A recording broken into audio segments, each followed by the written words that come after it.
straight in. Beautiful ball. Edged away. Yes, it is.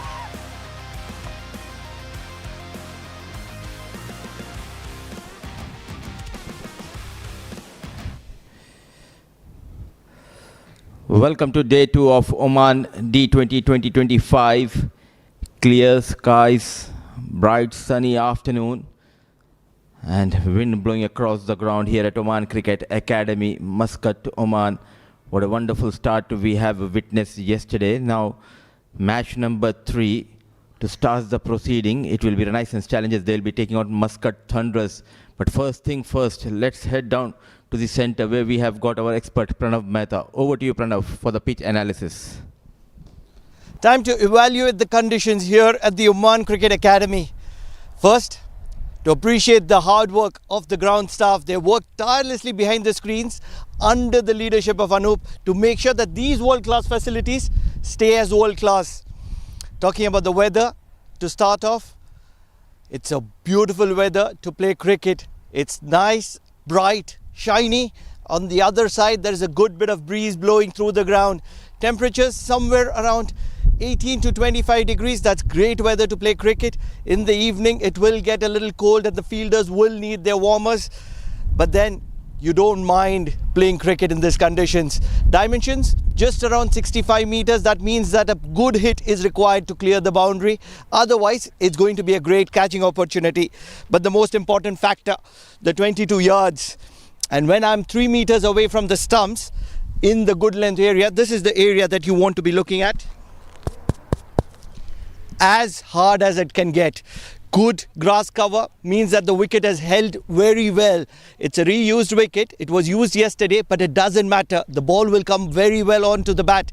In the evening, a little bit of dew, a little bit of moisture, and what that means is that a little bit of a spongy bounce. That's where you want to be very effective as a bowler. You want to take advantage. But as a captain, you win the toss. It doesn't matter. Let the opponents put runs on board. You can chase it down very easily because the wicket is not going to change much and it's always going to be in favor of the batter.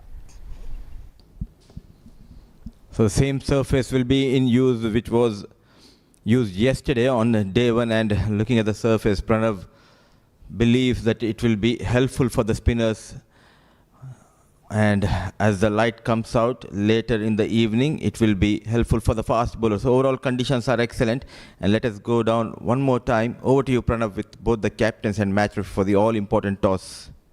Time to flip a coin here at the Oman Cricket Academy. Day 2 of the Oman D20, and Renaissance Challengers are looking to take on Muscat Thunders. With me are the two captains under the wise eye of Mr. Nishit Punja, the match referee for the afternoon. Sufyan will flip the coin.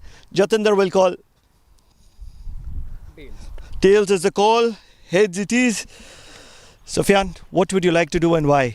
We would like to bat first because I think if we set up a good total, we can probably restrict them. And I think it's a good surface to bat on. And probably in the evening side of the match, I saw yesterday the ball was seaming a bit. So we can take advantage of that. What is a good total on a surface like this? I think anything around 150, 160 would be good. These are first visuals for Renaissance Challengers in this Oman D20 for this season. Who are the 3 players that you would want people to watch out for? I would say it would be Hamad Mirza, and Nadeem Khan and Prithvi Machi. Good luck, Sufyan. Thank you so much. Jati, they want to bat first. Yesterday, the result not in your favour. Today, toss not in your favour. What's going to change today? Well, I think a mindset, of course. We as a batting unit take the whole responsibility and the blame of last game that we could have done it better. And at the end we can see that they chased the target in 18 overs. So if we had scored maybe 20 runs extra, 20-25 runs extra, the result would have been different. Great positives with Soumya Sampat coming strong with the bat. Absolutely, he's a great talent and really a guy to look for. And he is very, I would say that he's very hard-working lad, and hope to see him in the national colours soon. Any changes in the side? Yeah, there is one change. Kavish comes in place of Jay Chelawada. How much do you want to restrict them to? Well, I think seeing our bowling attack, I think under 130 would be ideal. Good luck, Jatinder. Yeah. Thank you so much. So the news from the centre is that Sufyan Mahmood has won the toss and he wants to put runs on board. Right. So the first big decision going in favor of Renaissance Challengers, and they have opted to bat first. And looking at the playing 11 of Renaissance: Usman Ali, Prithvi Machi, Amanullah Rafiqi, Hamad Mirza, Asif Khan, Captain Sufyan Mahmood, a talented all-rounder left-arm orthodox Nadeem Khan, Syed Amir Shah, Shehbaz Hussain, Muhammad Yusuf and Hamad Ullah Khalil.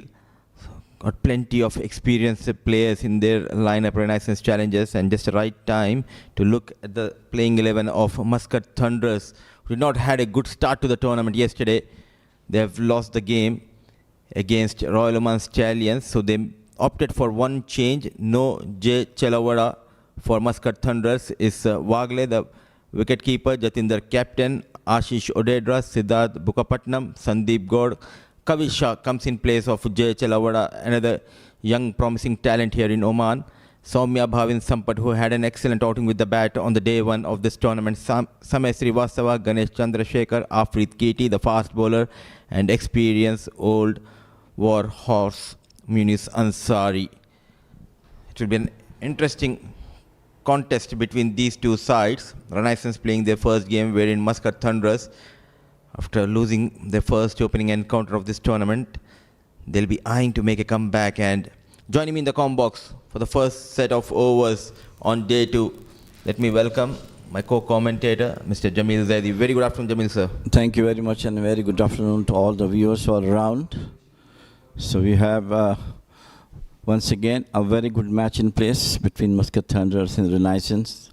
Renaissance not coming to their marks in the last D20 series, but Muscat Thunders have to work hard, because in the last T20 they have not done well, and yesterday also they lost a match. So I'm sure they are going to have some different techniques, different options to get through this match. Yeah, rightly said. Expectations are always high when these two sides face against each other. It's Hamad Mirza and Machi out there in the middle. Ansari runs in. Thought of a single, no chance. This is a game to watch out for all of our viewers, because Muscat Thunders, we all know, they had a great run the last couple of years, but last few months and few tournament, things not going in their favor, so all eyes will be on Jatinder Singh and his troop. The only thing is that the pressure, well, I love to see Hamad Mirza, the brightest star of the Oman national team. I'm sure everybody will like to see him batting in this particular match. End of over number one.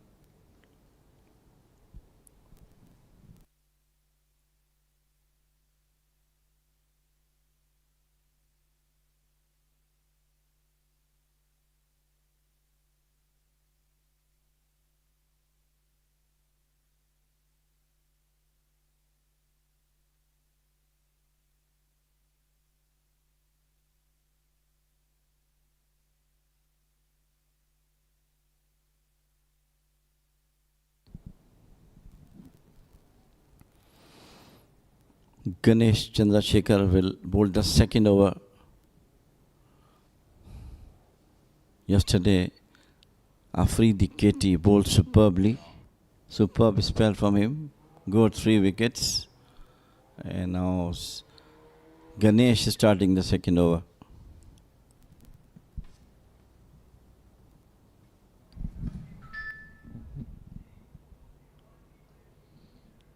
Easy picking onto the pads. Change in plan by Jatinder Singh, opting to go with Ganesh Chandrasekhar. In Afrid Keti, he bowled really well, getting 3 wickets, going for just 31 runs in his quota of 4 overs. Now slowly, he's the one to watch out with the new ball, leading the attack. Though Munis Ansari always bowls with the new ball, but Afrid Keti, he is the one who always makes sure to provide those breakthroughs. Well, of course, captain have their own thoughts. Coming down the wicket, Prithvi Machi with the normal style. And the very first maximum on the first delivery of Ganesh Chandrasekhar. He struggled in the previous over to get off the mark, but now a good looking shot from Prithvi Machi fetches him a maximum, the first maximum of this game. Good use of the feet by Prithvi Machi. Straight away, Wagle asked for the helmet. Now he'll be standing up to the stumps. What will be the tactic by Prithvi Machi? Because now he cannot use his feet, he cannot come down the ground. This is the usual style, Prithvi Machi, always coming down the wicket. Natural player. Once again, this is what for he came down onto the stumps. It's not that much pace Ganesh has got. So he knows that Prithvi is normally used to go down the wickets. That maybe take a chance and try to get him a stump. Excellent. Smart thinking by the wicketkeeper. All of a sudden, there is a change in the approach for Prithvi Machi. And with the new ball, at this pace, he can create some problem. The key is the line and length for Chandrasekhar. If he can bowl on that off-stump channel, he might put the batter under trouble. A slip is also in place. It's a good tactic by Jatinder. Outside the off stump, crashed it towards the cover point boundary for the single. He's always loved to see Prithvi Machi coming down, playing with a natural left-hander batter. They have promoted the star of Oman national side who got plenty of runs at international level. What a wonderful 50 he scored against India few months back in UAE in Asia Cup. Goes big, goes straight. A maximum leaking runs Chandrasekhar, and getting runs are the batters of Renaissance Challengers. Looks to be so much confident. That's what you got when you play top-class cricket, international cricket. Your heart has become more brave. And look at this particular shot from Hamad Mirza. Just standing and delivering right from the middle of the bat over to the long off at the second maximum in this over.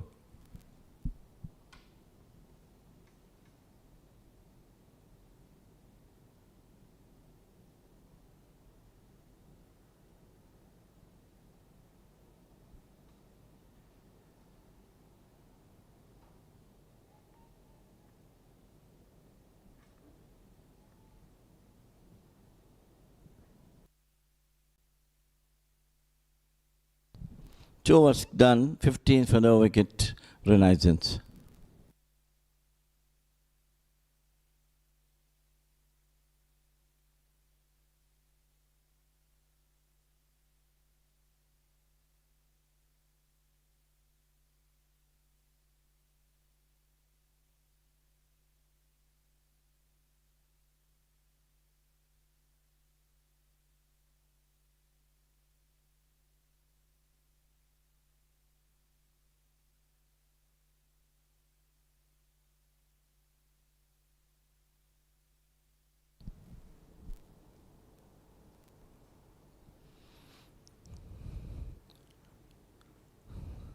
Veteran Munis Ansari will continue to bowl the third over.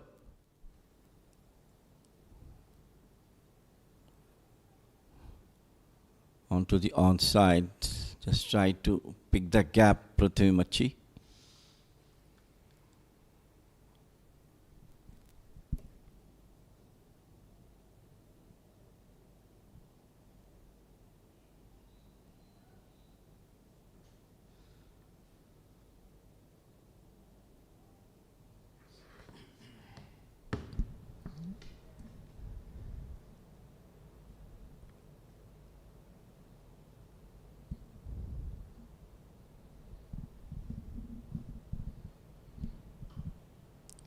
Goes straight.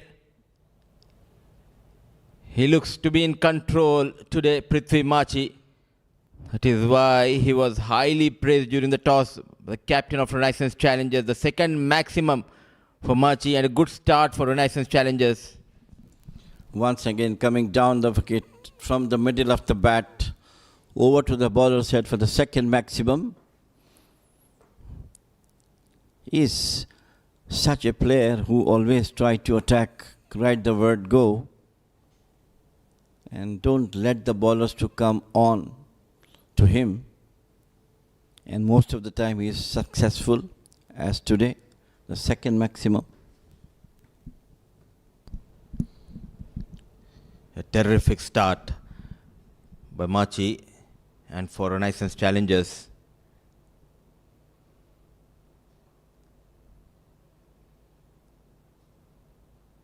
No change in plan by the wicketkeeper in the previous over. He straight away came up to the stumps now against Munis Ansari. I think it's always better for the wicketkeeper to stand. For Munis Ansari, it is something, that he is not that much what you call particularly bowling in the wickets, slinging actions, sometimes here and sometimes there.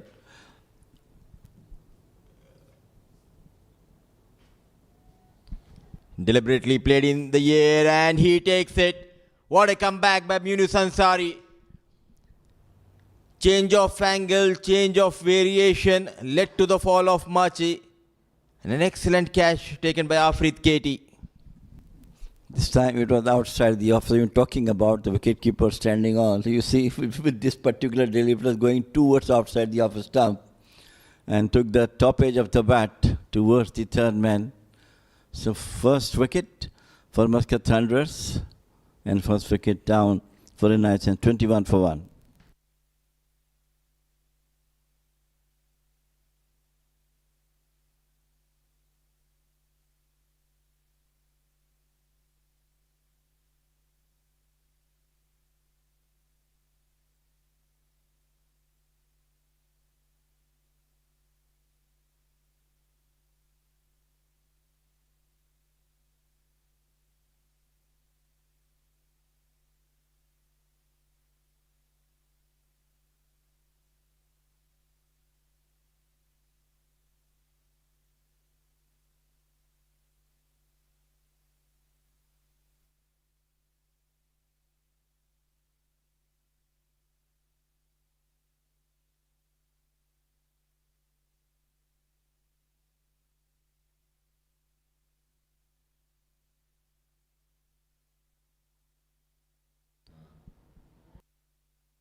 It's Usman Ali Shah, the new batter, to face Ansari.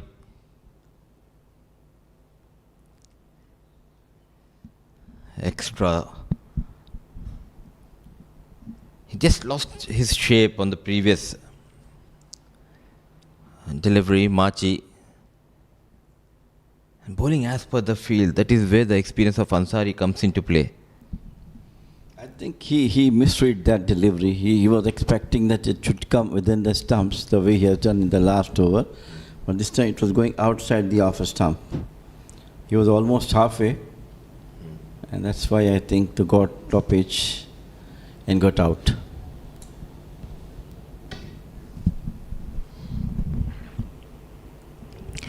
Lucky runs, no slip in position.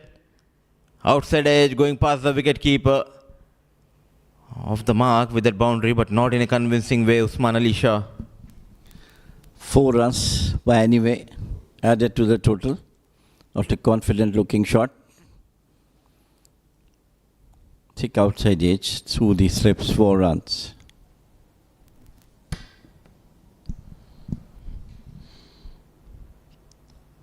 Well, also just keeping a bit low. Lucky enough, Usman Ali Shah still to be out there in the middle.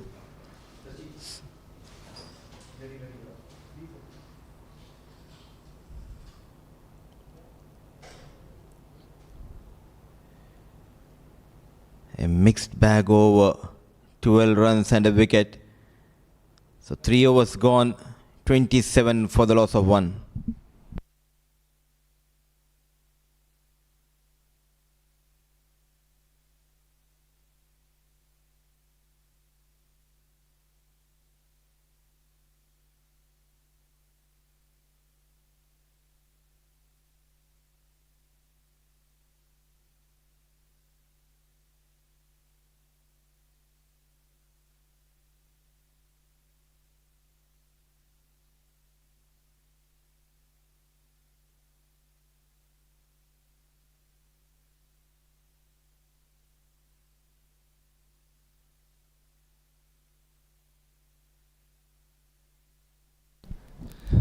Ganesh will continue. This time played across, loud appeal. They ran for 1. I think it was played delivery. Yes and no. Luckily, no damage has been done. You need to have a clear communication. Usman Ali Shah was never interested for that single. 19 balls bowled, only 5 played by Hamad Mirza. This is where you need to understand as a new batter, rotate the strike. It's a power play, let Hamad Mirza take the advantage. He's a new batter. As you correctly said, he has to rotate the strike. But only thing that ball had to come onto the bat as well. This was outside the off stump. He played a bit late.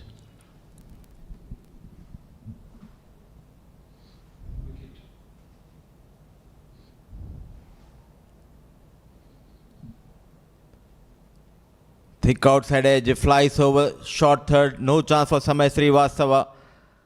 Somehow they are getting those runs. Boundary number 2 for Usman Ali Shah, score moves to 31. Not a confident looking shot, tried to heave it over to the mid-off or mid-wicket, but once again got the top edge over to the wicket-keeper's head for another boundary. So runs are flowing one way or the other.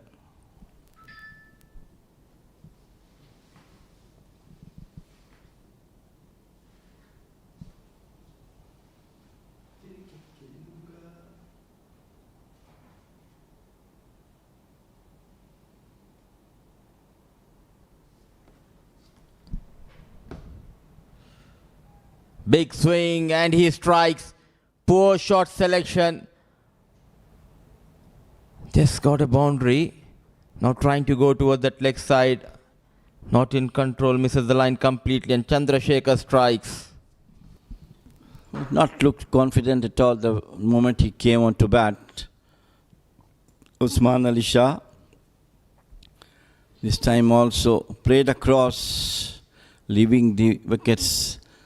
And finally Ganesh got the wicket. So wicket number 2 down for Renaissance, 31 for 2.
Two wickets in 2 overs, put the pressure on Renaissance.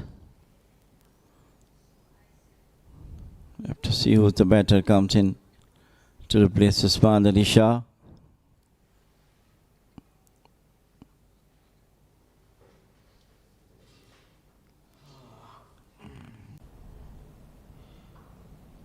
Width offered. Excellent field setup.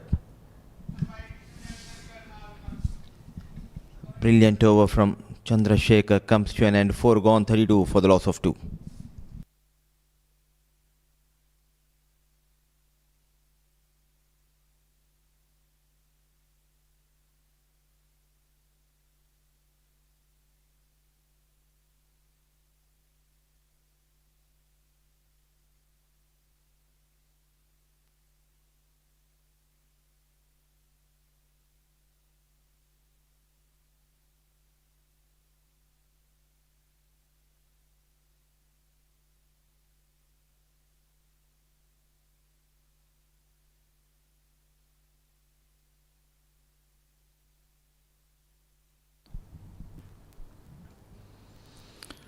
Moiz Ansari replaced by Afridi Keti, who bowled superbly yesterday, got 3 wickets.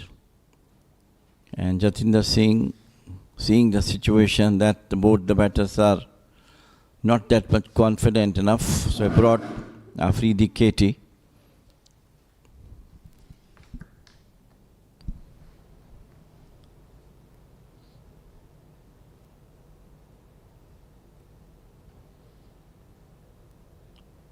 A bit uppish, played on the rise. Quick single has been taken now after ages. Hamad Mirza, he'll be on strike. 25 legal deliveries bowled. Out of that, only 5 were played by Hamad Mirza. Because Prithvi Machi was taking most of the deliveries. I love to see Hamad Mirza score runs in today's match. Because such a fantastic batter. Love to see him batting. A very strong towards the leg side, especially when he goes down on one knee. He makes sure to have that proper connection between bat and ball.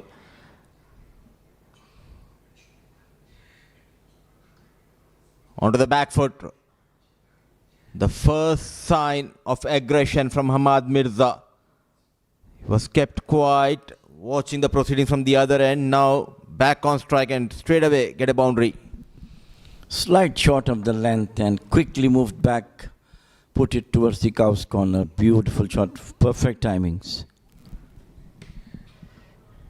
What a talent.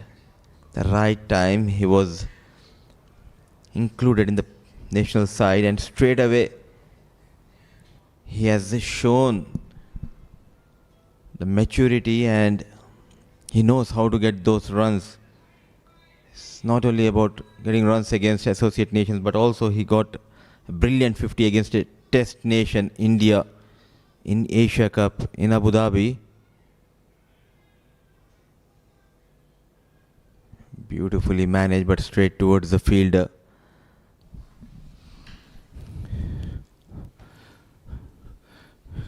Oman really lucky to have such a player like Hamad Mirza in the national team. He performed in the D20, D10 in the last 2-3 seasons, and even the local Premier League also he is scoring runs. But once he has been inducted into the national team, he is scoring runs without fail. That's the best thing from him. And also we can say that he is fortunate that he came to Oman, because he was taken care by the management of Renaissance Challenges, and now Oman national side. Oh, look at that glorious hit, inside out towards deep extra cover. A maximum. He looks to be in control, Mirza. Short of international standards of the T20s, standing just open the face of the bat through the extra cover for the third maximum. Perfect timings. He's showing his class. After his brilliant 50, he takes that 50 back into Oman and this match against Muscat Thunders. High quality stroke. How quickly he read that fuller delivery and went after Afrit Katie.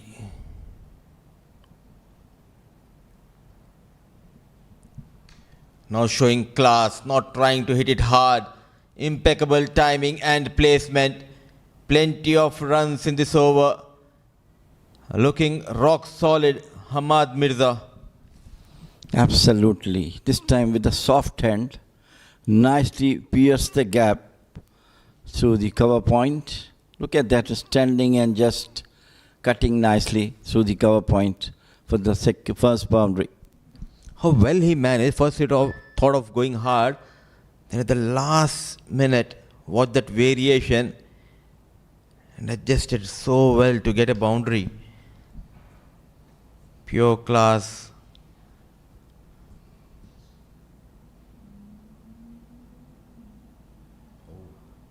Sharply came into Hamad Mirza, keeping a bit low. Lucky enough, Hamad Mirza, but what an over for Renaissance Challengers. 5 gone, 49 for the loss of 2.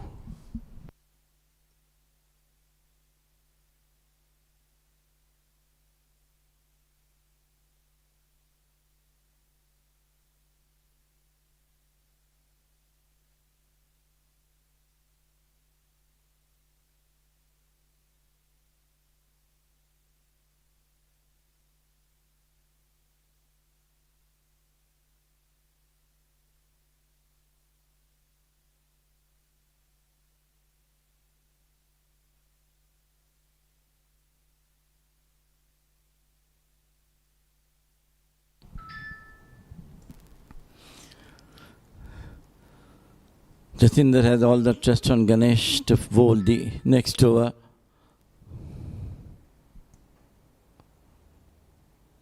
Just pierce it through that one. With a single, Renaissance got 50. Brilliant work done by Ahmad Mirza, and initially it was Prithvi Machi. A very impressive start. Though they have lost a couple of wickets. Prithvi Machi getting a couple of maximums, then couple of boundaries for Usman Ali Shah. Now Mirza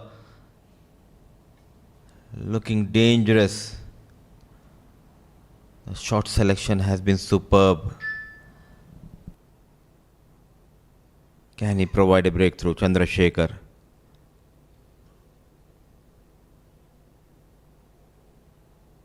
Technically very sound, and also he has those muscles where he can get those huge maximums. The world saw his talent. He and Amir Kaleem, what a partnership it was against mighty Indians in Asia Cup. Yeah, almost took the match, but the fall of Amir Kaleem could not prevent to take that historic match, I will say. This time, once again, mistimed it, and waiting hands off, long on. Wicket number 3. It's a big wicket. The big man, Hamad Mirza. He departs. Chandrasekhar strikes for the second time. The experience of Ganesh. Variation, change of pace, pulling his length back, invited him to go big. Just losing his shape. An easy catch taken by Odedra at mid-on. So a good knock from Mirza comes to an end. 50 for the loss of 3.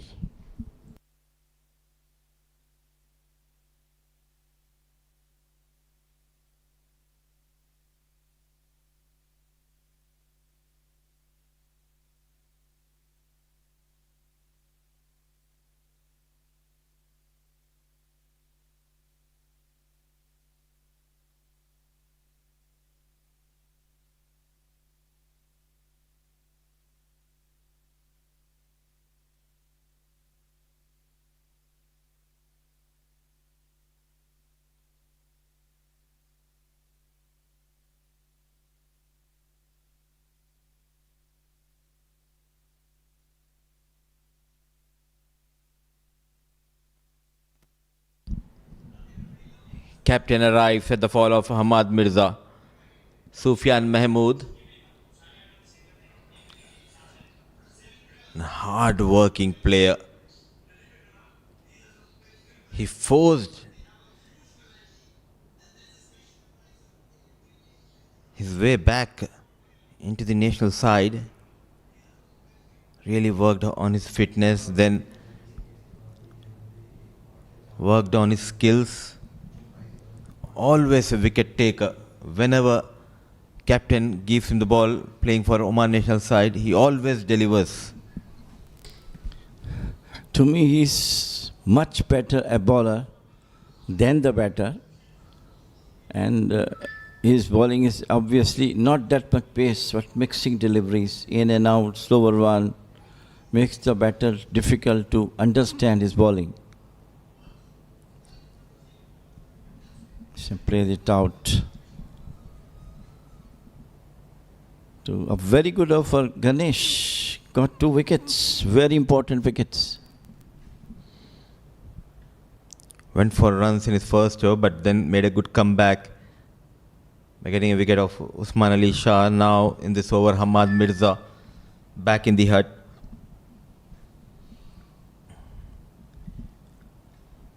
The final ball of the power play.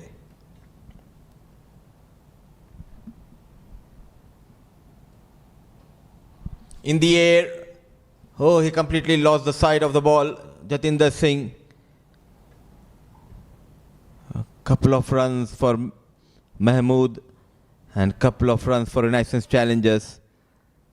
So the first 6 overs done and dusted. Renaissance Challengers 52 for the loss of 3. Let's start from the first one. Hit to the maximum. It was Prithvi Machi who bowled the second maximum onto the onside. And this was the one he played it out to the waiting hands. Finally got out. And then come Usman Ali Shah got in thick edge. Another one thick edge through the wicketkeeper's head. And then Sir Hamad Mirza played that beautiful mid-wicket to the cow's corner. And perhaps the best shot we have seen through the extra cover for the maximum. Another one softly played between point and cover. And finally he got out, mistimed. So both the teams will be happy at the end of the power play. Renaissance Challengers got runs but lost 3 wickets. Quick single, running hard.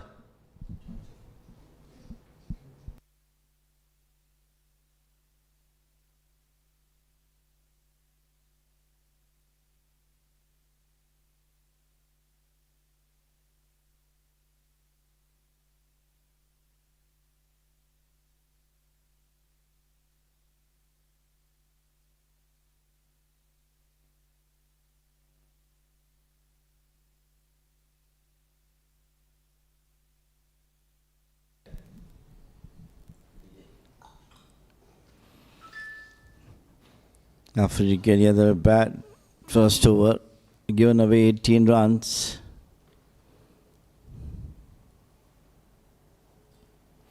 It's time in the block hole. Nicely played off the toes for single.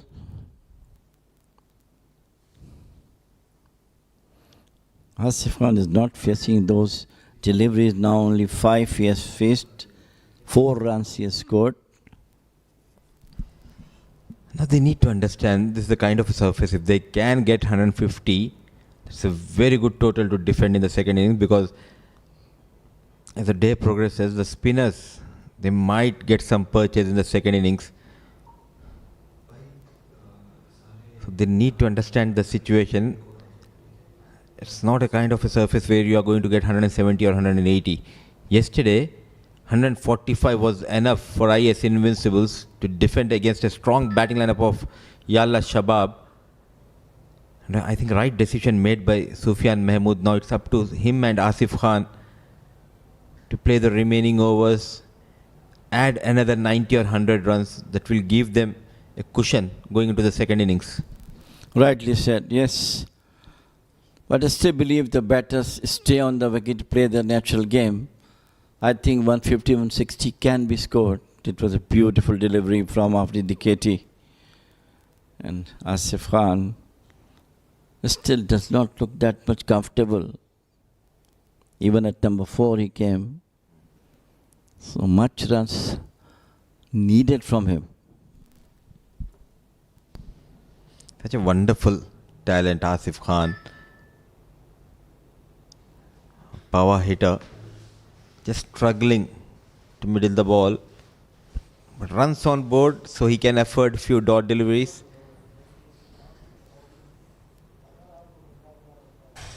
Firm push towards offside. Because yesterday, as we noticed, even they batted poor in the first innings, still they were able to get 145. So as a batter, you need to apply. If you can stick to the basics, keep on rotating the strike, get 5-6 runs every over now. And last 3 overs, you can go after the bowlers. At 30 in the last 3, 150, 160 is achievable. Problem is that Mudassir, those batters who got 24, 30 runs and they suddenly lose their temper. And that's the reason, they cannot go for the big score. You will see yesterday also both the matches. End of over number 7, it is 56 for 3 Renaissance.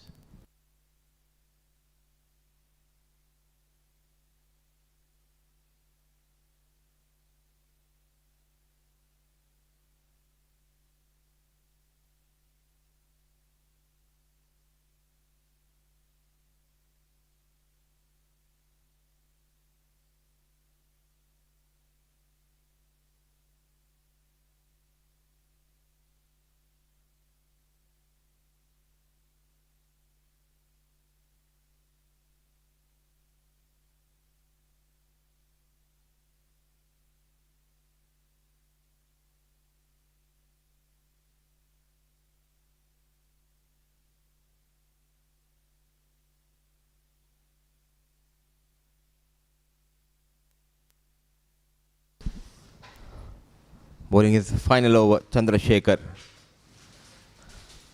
A quick single. Direct hit. Is he in trouble? No, says Gopakumar.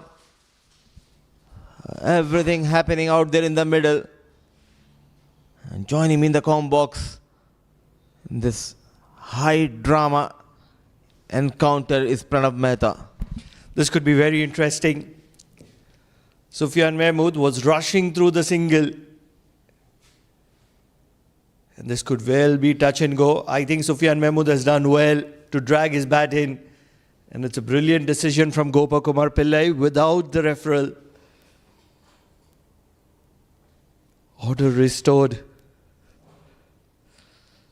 Two integral parts of the Renaissance challengers, Asif Khan Pathan and Sufyan Mahmood in the middle.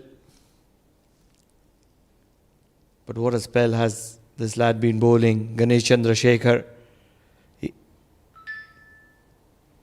Very tight, very tidy, and in the process he's picked up those couple of wickets.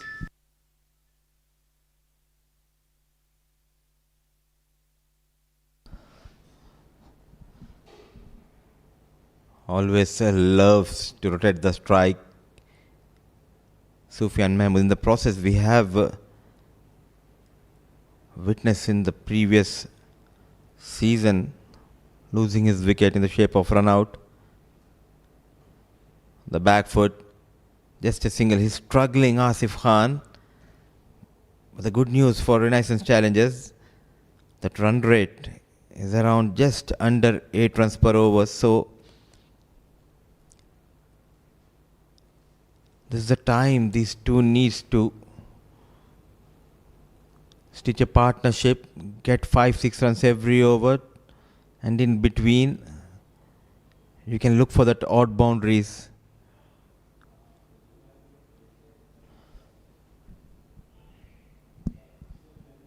You need to be on your toes when you are running alongside Sufyan Mahmood.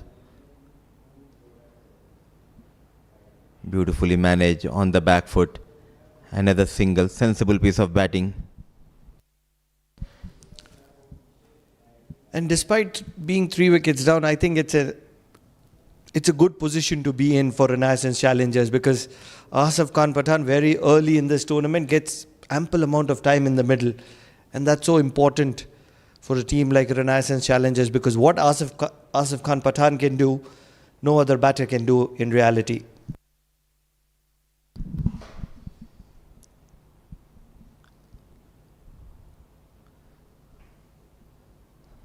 Beautifully managed on the back foot. No chance for Afrit Katie. Finding the gap. Extraordinary timing and placement. It will relieve the pressure on Asif Khan. Brilliant strike. The powerhouse of Renaissance Challengers, everything that comes from the middle of the bat, even if it doesn't come from the middle of the bat, doesn't matter. The kind of power that Asif Khan Pathan executes is second to none.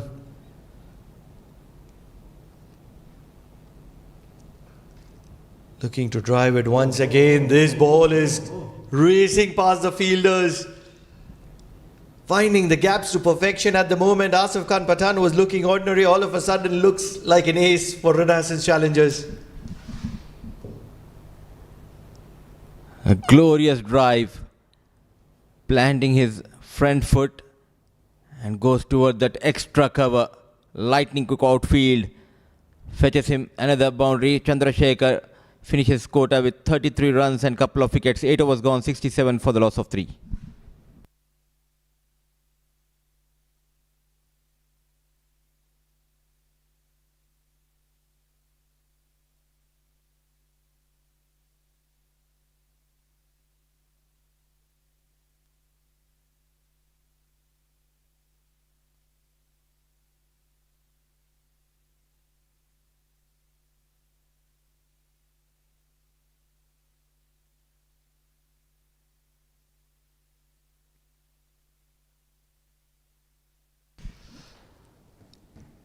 If Asif Khan Pathan is an integral part of Renaissance Challengers, Sandeep Gaur,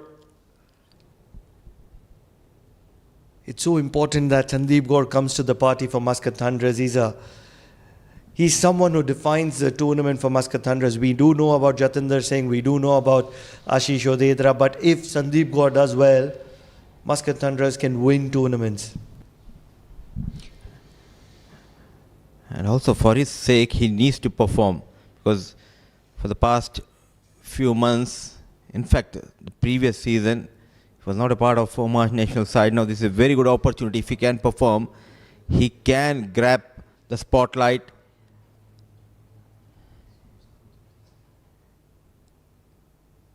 While just keeping a bit low.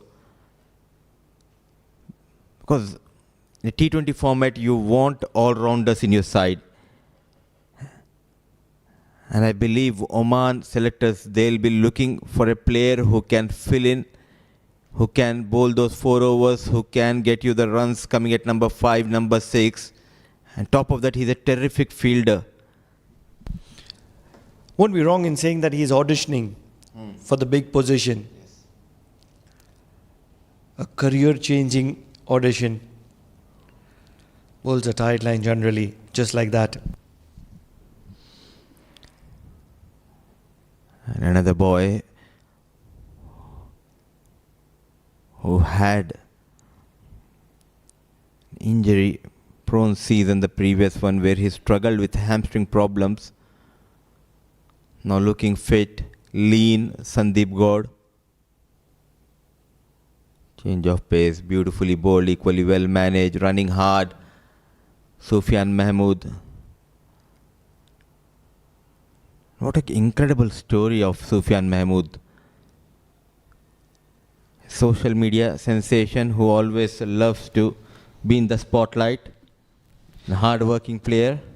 Be very watchful of what you say on air, because those millions of fans of Sufyan Mahmood are very active.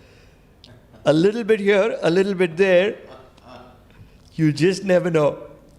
Playing with the soft hands, Asif Khan Pathan, that's when he's at his best. Unfortunately, I'm in good books of Sufyan Mahmood. And I'm not. Brilliant over from Sandeep Gaur so far. Just 3 runs of it. Still he has a ball to bowl. And Asif Khan Pathan will be looking for a boundary. Driven straight down the ground. A single to wind that over up. 4 runs from that over of Sandeep Gaur. 9 overs done. 71 for the loss of 3.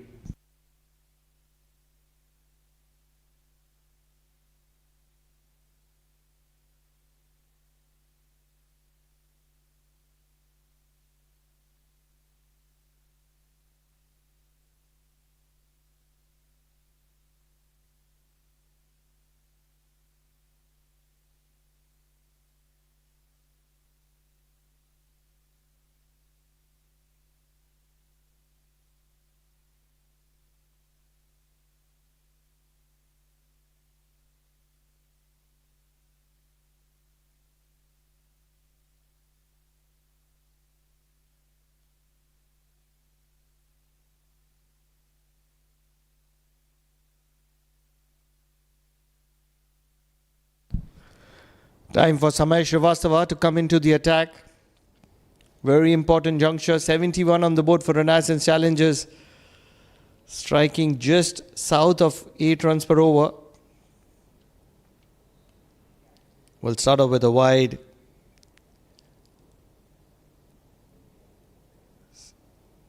Certain visibility of change for Samay Srivastava, a player who used to give a lot of flight, has opted to be a lot more flatter.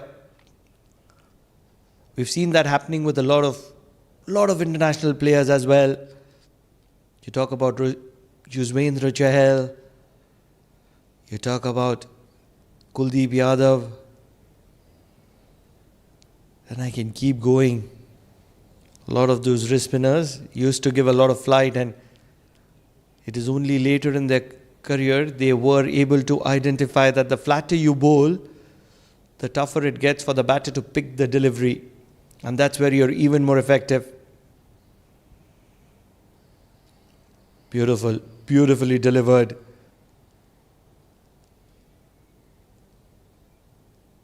This looks like a much more complete Muscat Thunders side, because all those seniors, Jatinder Singh, Sandeep Gaur, Ashish Odedra, Monis Ansari, Samay Srivastava is also considered a senior now. Big shot, misses the off stump by the merest of margins. Don't really think that Sufyan Mahmood read that one. This is what really happens when you bowl a little flatter through the air.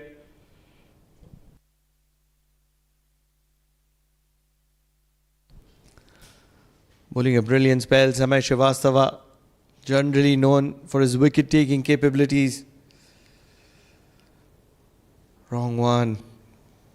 And look at Sandeep Gaur, catering that square region on the offside, charging like a cheetah. There was never a single, Sufyan. You need to understand. You just cannot risk your wicket or your partner's wicket for just a single run.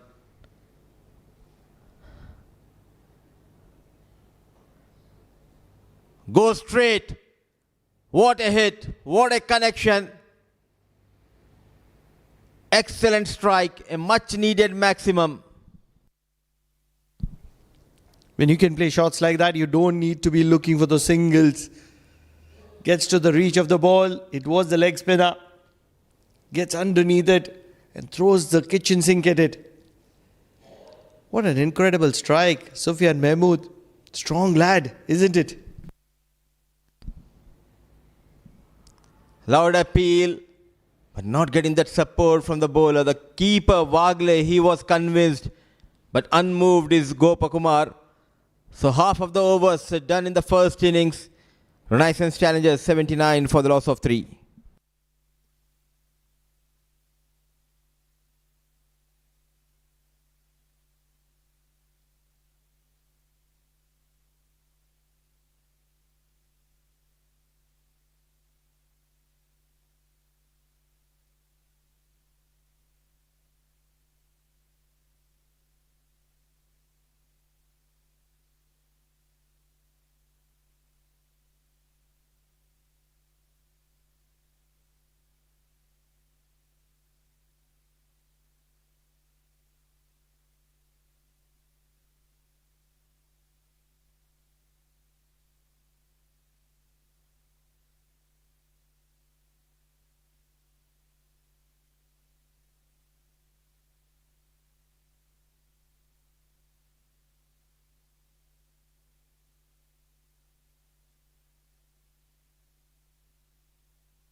79 for the loss of 3 at the halfway mark. A much needed drinks break for both the sides. Able to take a little bit of breather, rethink their strategies, and that's where both these very competitive sides would be looking to get after the other. Run rate pretty healthy, just south of 8. As Sandeep Gaur continues looking for a quick single. Never a 2 there, and that's where Asif Khan Pathan is happy to stay at the non-striker's end.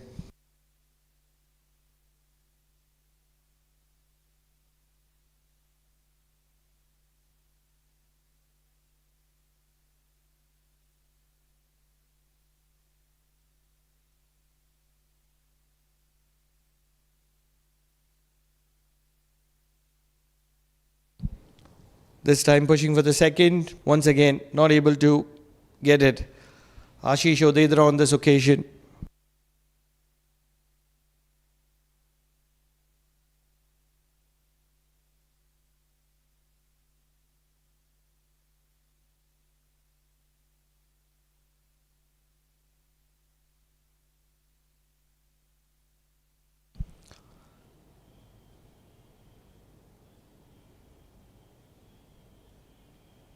Needs a wicket here.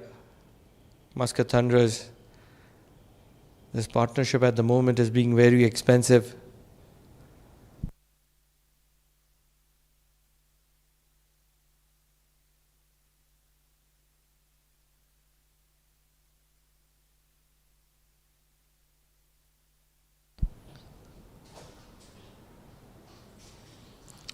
Sufyan Mahmood brings in the helmet.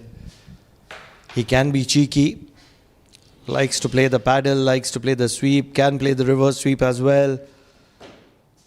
At the moment, both those batters going just around run a ball. I've stitched a good partnership, but is it going to be enough?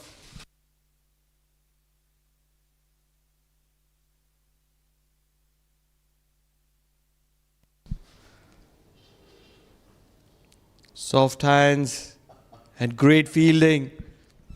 Soumya Sampath on this occasion, putting in that charging. Huge difference in the development of the youngsters, isn't it? This would have been an easy single last year. I love the way you asked the question during the toss to Jatinder Singh regarding the performance of Soumya Sampath on day one.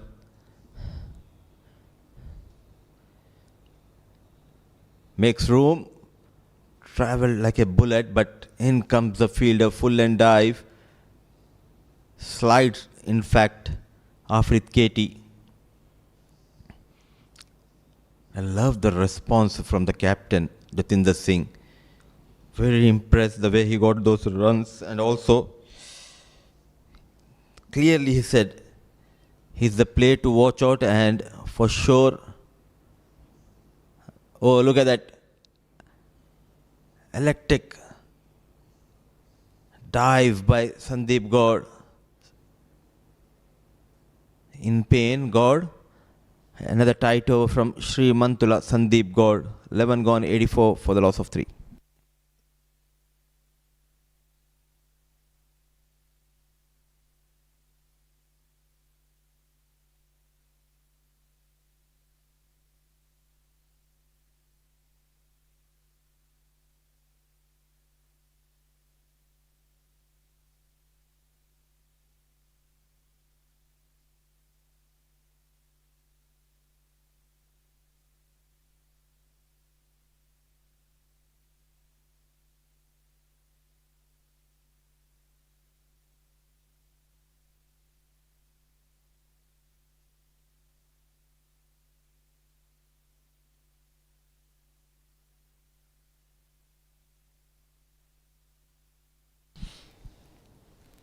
I really feel this is going to be the make or break over.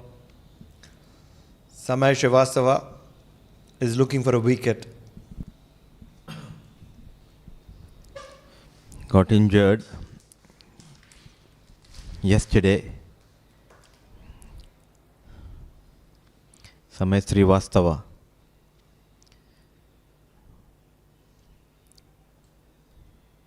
trying to bowl a bit quicker. I feel on the surface as a leg break bowler, as a wrist spinner, if you can give that flight, you can trouble the batters. But what I like about Samir Srivastava, he's taking the difficult route. He's bowling from the Oman tail end where the cow corner is just around 60 meters. So around a 4-5 meter advantage for the batter.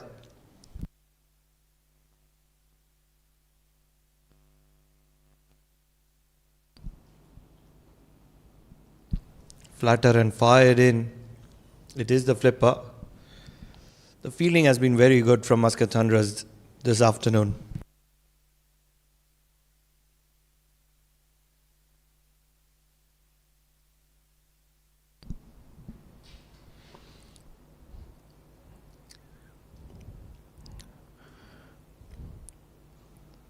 They were off colour in the field yesterday, but rightly said by you. Going for that reverse shot, the batter missed it, so the wicket keeper runs for Renaissance challengers in the shape of byes, but they will take those 4 runs. Not happy Samir Srivastava by the effort of the wicket keeper. It was the googly, loses his sight, loses the ball, and 4 free runs. Unforced error in many ways, and that's something that Muscat Thunders would want to correct on. Lovely delivery to wind that over up. Once again, it's just going to be a single. Soumya Sampath charging in. Looks like a different player, just around 1 year. 12 overs done, 90 for the loss of 3 Renaissance challengers.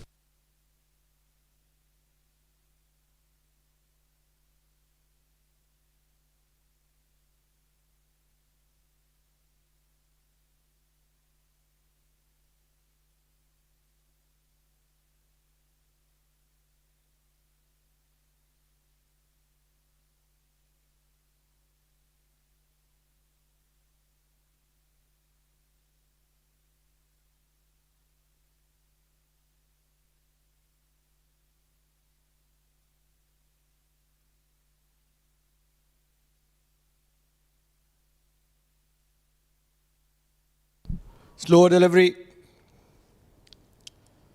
Sufyan Mahmood trying to power it through, gets a bottom edge and very lucky not to go for that single.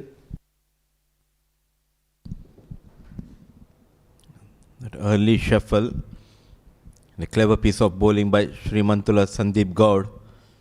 Change of pace. Length has been key by Sandeep. In the slot, yet again, variations. Beautifully bowled by Sandeep.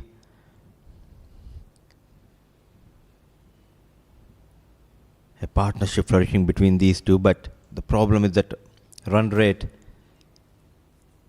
is now below 7.5. But the good news for Renaissance challengers is that right hand left hand combination, Sufyan Mahmood and Asif Khan, stitching a partnership.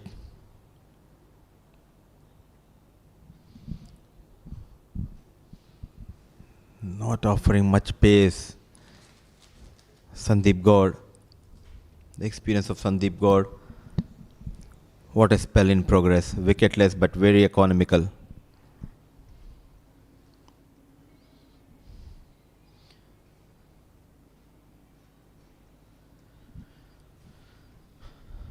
Looking for that out boundary. Sufyan Mahmood scanning that offside field.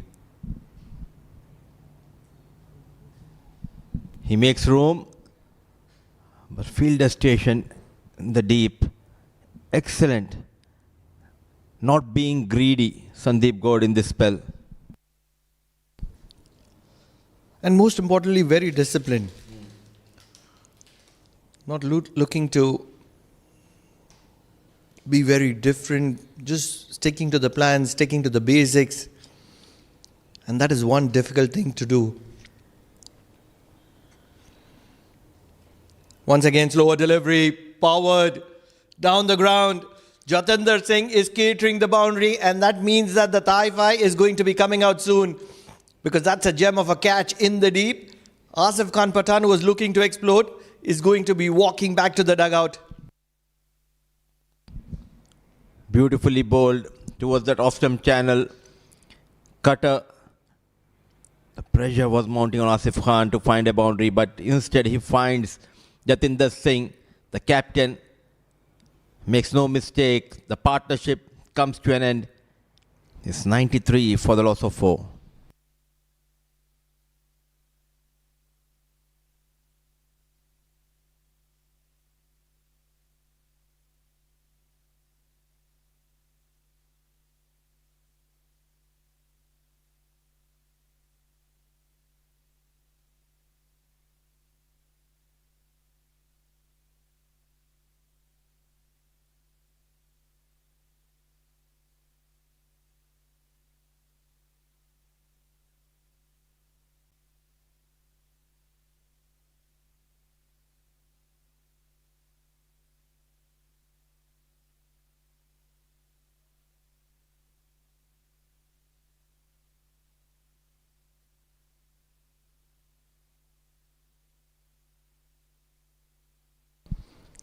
Sufyan Mahmood did mention that watch out for Nadeem Khan. We've already seen the best of Nadeem Khan.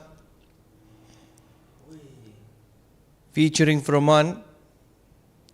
Bouncing just before Jatinder Singh, or else this could have been a goner as well.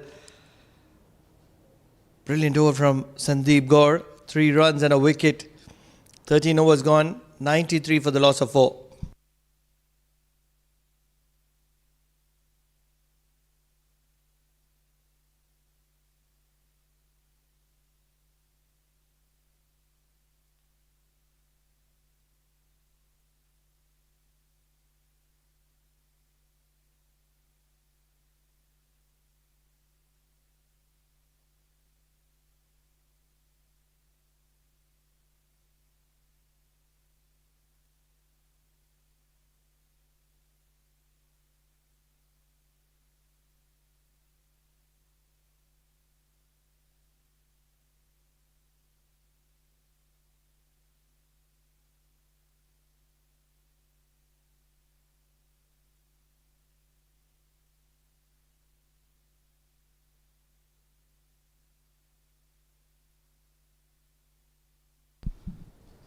Siddharth Mukherjee comes into the attack, having a little bit of fun, little bit of banter. Sufyan Mahmood and Jatinder Singh. And talking about fun, it's always fun to be commentating with the legendary Jamil Zaidi. Jamil bhai, good afternoon to you. Very, very good afternoon to you. Thanks for the kind words, Mr. Pranav Mehta. How are things going so far? 4 wickets, so Asif Khan out. Asif Khan Pathan was about to unleash. It is only that Sandeep Gaur got the better of him. Well, today Sufyan looks to be in good command, batting well. And Nadeem Khan is there. He's taken his time, Sufyan Mahmood. 20 of 25. Brilliant maximum down the ground. The only problem is that there have been way too many dot balls for the liking. And the run rate has also been pulled back. Something that was just around 8 has come down close to 7. This time they will go for the second. And an average score allows them to get there.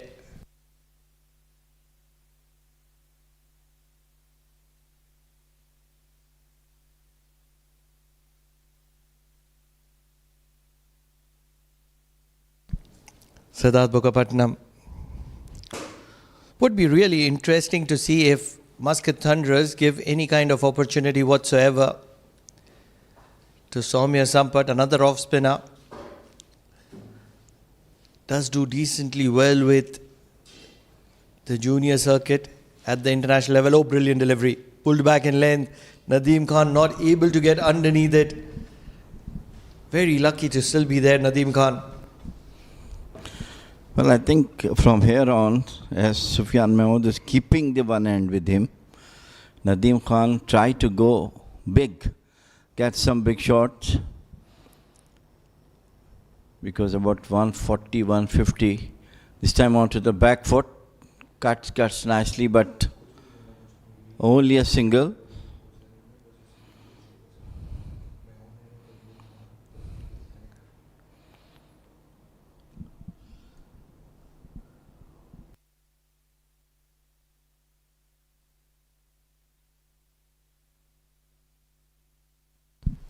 Bukapatnam not looking to give any kind of room whatsoever to Sufyan Mahmood. 5 runs from the door of Siddharth Bukapatnam. 14 overs done, 98 for the loss of 4.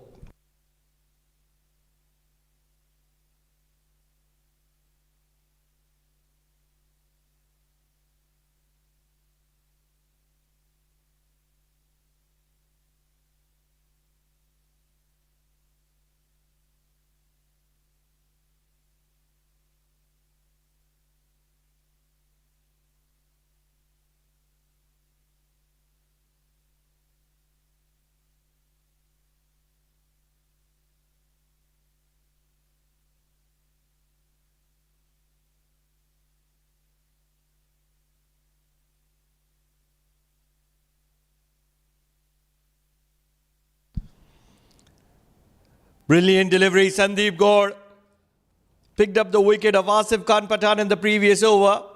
Now Sufyan Mahmood walks back to the dugout.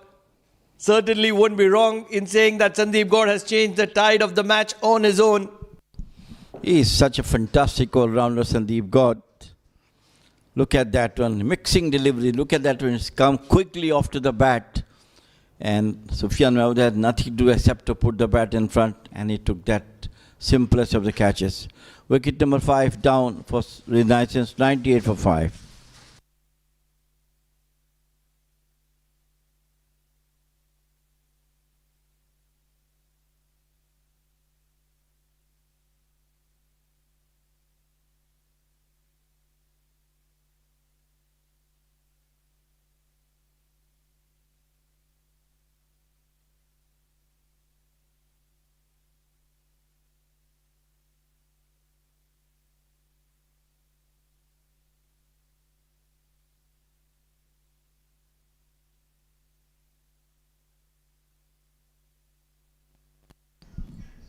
Great spell from Sandeep Gaur, 2 wickets. And just given away only 12 runs. He's such a fantastic all-rounder for Muscat Thunders. Played it out to the short cover. In the last season he was not well, he was injured. Couldn't bowl. But he batted, you remember one match. He was a broken warrior. And yet he limped and fought a battle for his side. Just over the bowler's head once again. Almost a similar delivery. Run out opportunity, not really. Almost something that is very similar to what Sufyan Mahmood did.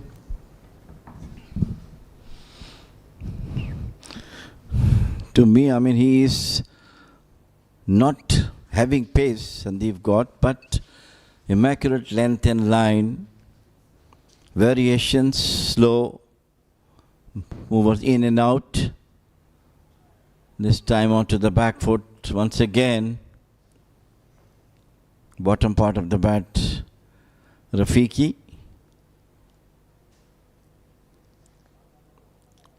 Good comeback by Muscat Thunders after getting rid of Asif Khan and Sufyan Mahmood.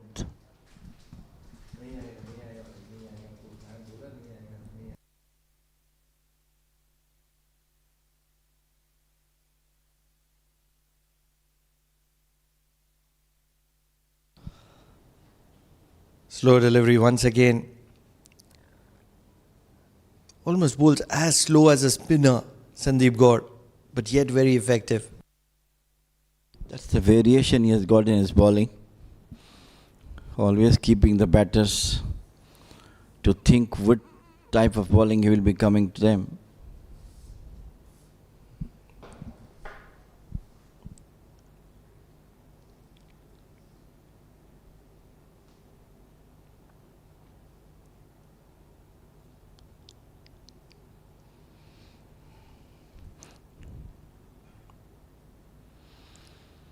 Once again, good delivery.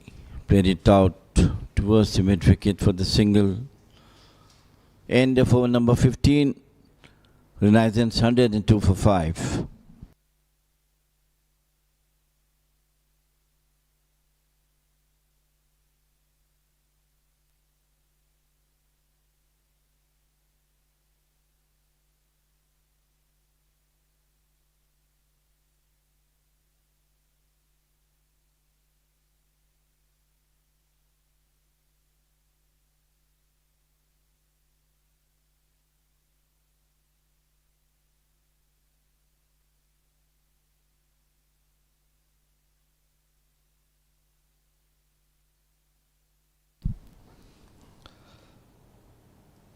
Siddharth Mukherjee continues from the Oman tail end.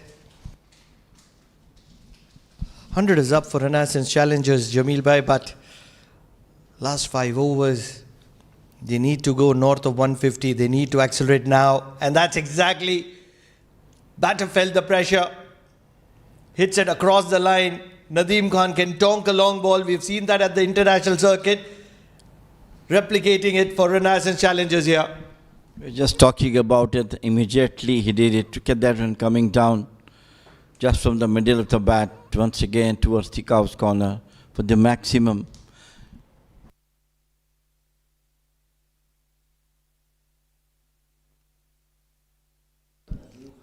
Angling into the left-hander, sticking to the plan, Siddharth Mukherjee.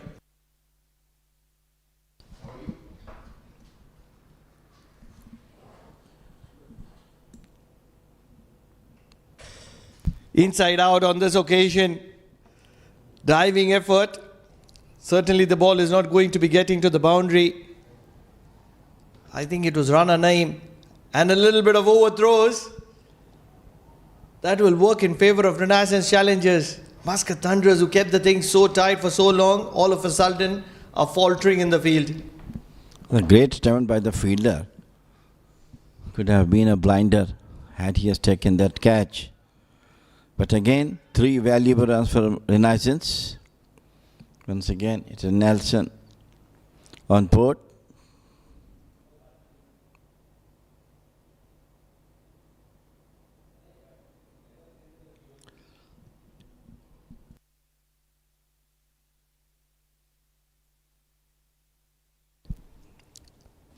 Looking for a wicket out of desperation at the moment, Siddharth Mukherjee.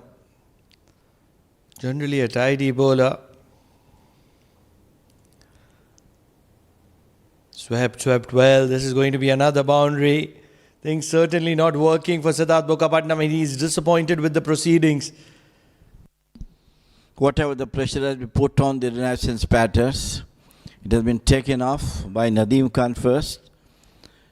And this time it was Rafiqi who just swept it nicely to the vacant square leg boundary, 4 runs.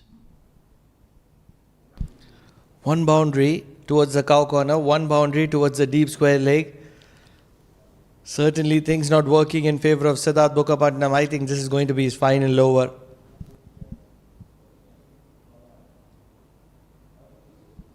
"13 runs of this over, still a ball to spare. Nudged on the leg side, they have to be pushing for the second. They will push for the second, despite the presence of Jatinder Singh. They will get a couple of runs. So 15 runs from that over of Siddharth Mukherjee, a very expensive one. 16 overs done, 117 for the loss of 5.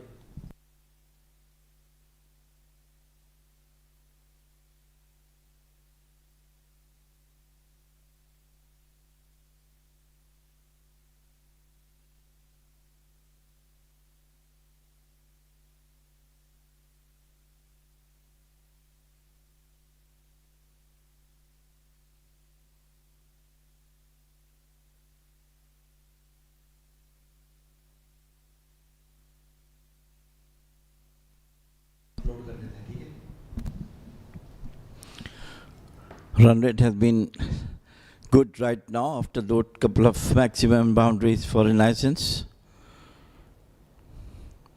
And from here on, I believe next 4 overs, other 30 runs or 30, 40 runs will be good if Renaissance can get. I think they need to be looking at somewhere close to 170 if they can get there. If not, 160 is something that they will settle with. But anything south of 160 is going to be a big win for Muscat Thunders, because for majority part of the middle overs, Renaissance Challengers were cruising through. Well, I think I'm just eyeing around 150 around from here on. If Nadeem Khan continue to play the way he's playing, they might reach what you're talking about, 160, 170. They have to look for a big total here. Low full toss. Looking for the second, not able to get through. And a lot of fun, a lot of banter in the middle. That's what you want to see in a game of cricket. Cricket being enjoyed. Should be, yes.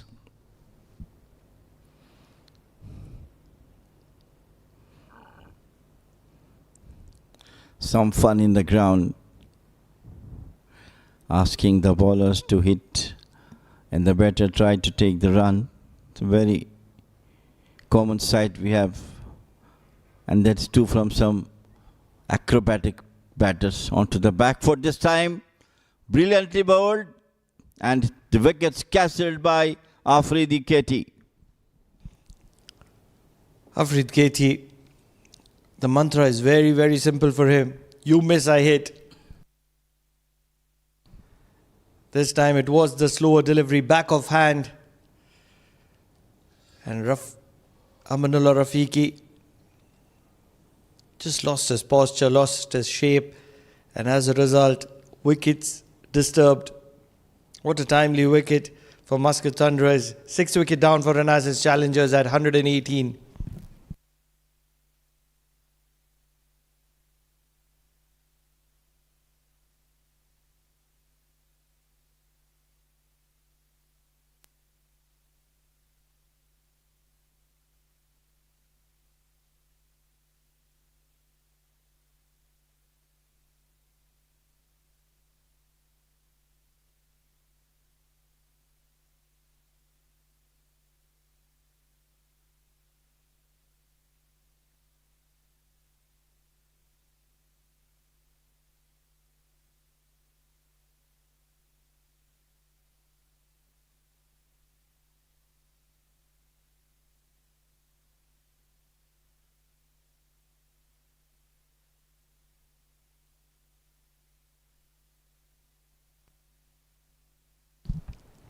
Shehbaz hits it straight down the ground. This ball is traveling very quickly. The outfield is excellent here at the Oman Cricket Academy. Shehbaz on the very first delivery is going to accumulate 4 runs. Great confidence booster for Shehbaz. Beautifully played. Look at that one. Just open the face of the bat. Back to the bowler. Over to the long off for 4. Shehbaz, one of the players who has been player of the tournament in D10 or D20, I don't remember. In the last session, we have brilliant all-rounder. He's, I think, fast bowler also, if I'm not wrong.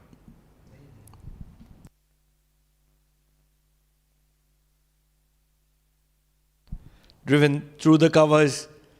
Excellent diving effort. They will push for the second.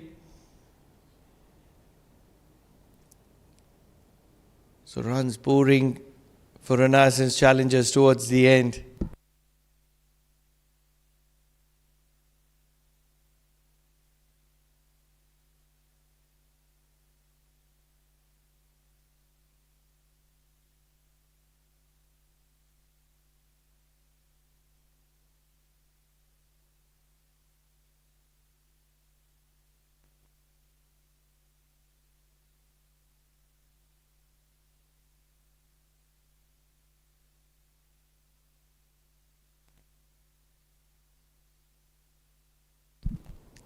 Afrid Katie, slower delivery, inside edge. Once again, the ball is racing towards the boundary, although Munis Ansari will show some good footwork and keep it inside play. A good over for Muscat Thunders ends up being expensive. 9 runs from it and that wicket. 17 overs done, 126 for the loss of 6.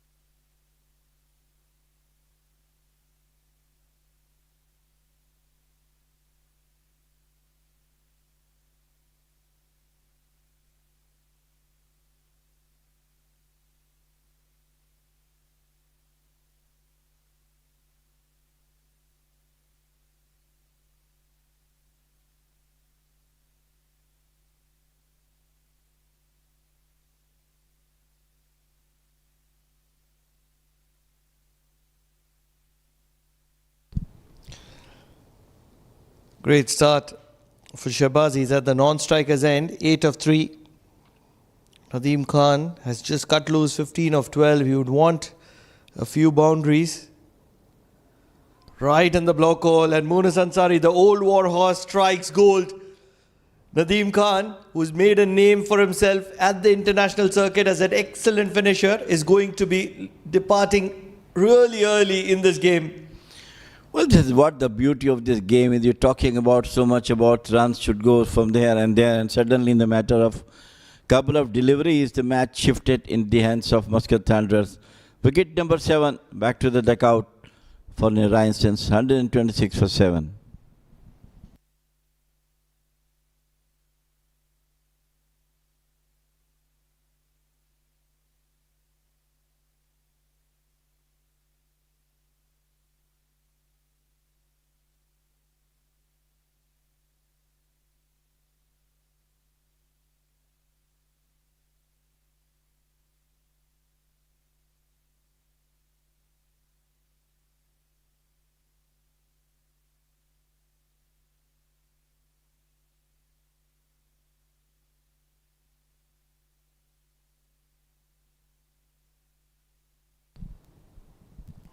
Desperate times. 126 for the loss of 7. On the legs, flicked. Protection in the deep, so just a single. Applaud from Munis Ansari, who believes that the fielder has done a decent job. And definitely saved 1 run, could have been 2. How quickly the situation changes in this game of cricket, but now you're just talking about 160, 70, and suddenly 2 wickets fell down in the span of about 2 overs. You're right. All of a sudden, 150 looks like an achievement at the moment. Although it is just 23 runs away, but 7 wickets down, Renaissance challenges. Not really sure if they're going to survive till the final delivery of the allocated 20 overs. Slower delivery. Angled well. Sandeep Gaur will put in a slide to keep it down to a couple of runs. I think that from here on, I think they should look for the singles. That's the right way to do. Shahbaz can cut loose, but Amerat Shah give him the support. From here, they can go up to the target we are talking about.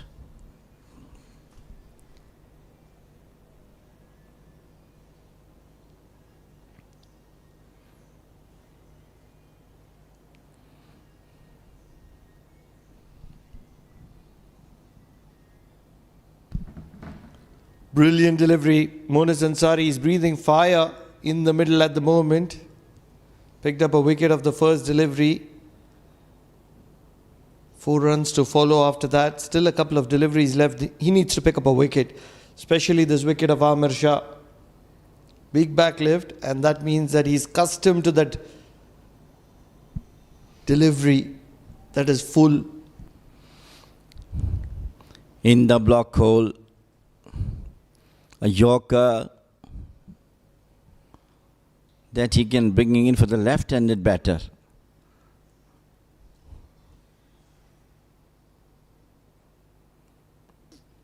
That's a good one. That's the area we like to bowl. That was a slower delivery. Bowling brilliantly tactically. Playing mind games, Monis Ansari. The old warhorse of Muscat Thunders. Hats off to him to keep him fit so much in this tournament, T20, T10. He's always there starting the bowling from the Muscat Thunders. All credit to him. Shot. Pulled in front of square, but it's just going to be a single. Soumya Sampath has a magnetic field around him and the ball attracts towards him. So just 5 runs from the over of Monis Ansari. 18 overs gone. 131 for the loss of 7.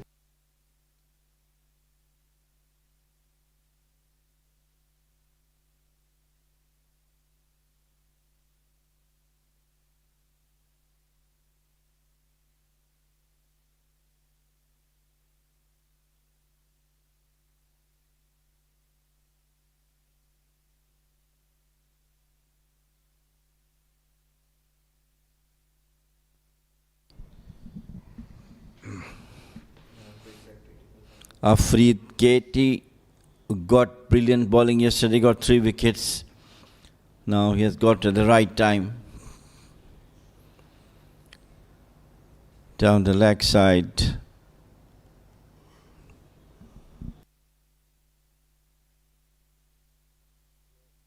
Of runs suddenly stopped by some brilliant bowling from Monis Ansari and Afreed Katie.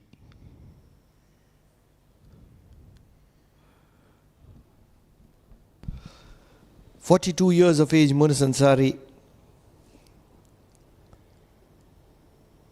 And his fitness has just kept on improving. Slower short delivery. Jatinder Singh, one of the better fielders, is catering that deep mid-wicket area.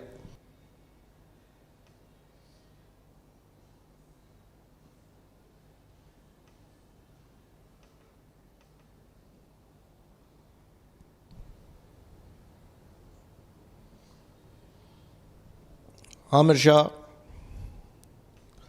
not one of the fittest or quickest, but he can certainly tonk a ball.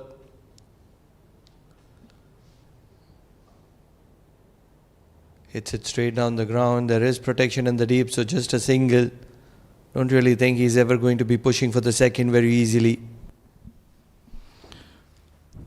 Well, I think still, runs are coming. They might go up to 145 from here on. Just 10, 11 runs difference from here on. One boundary will make the difference more shorter rather. And that could be done by Shahbaz. You don't believe that Amir Shah can go after the bowling of Afreed Katie or Monis Ansari? Seeing the statistic right now, Shahbaz has got 13 of 7 and Amir Shah has got 3 for 5 deliveries. You're right. Numbers do state facts, but Amir Shah can tonk a long ball. The only problem is that he's been out of form for a while now.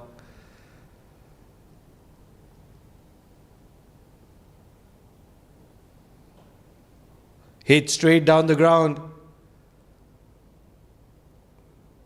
Inside part of the bat, and that's where long on will cut it off and keep it down to a single. Not able to find boundaries at the moment is Amir Shah. All credit to Muscat Thunders bowlers. They really come up at the last moment in the last stages of the game, not giving any loose delivery.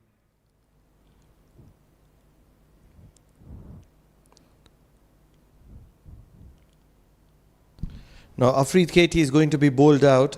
Munis Ansari has an over left, so he bowls the penultimate over, or rather the last over.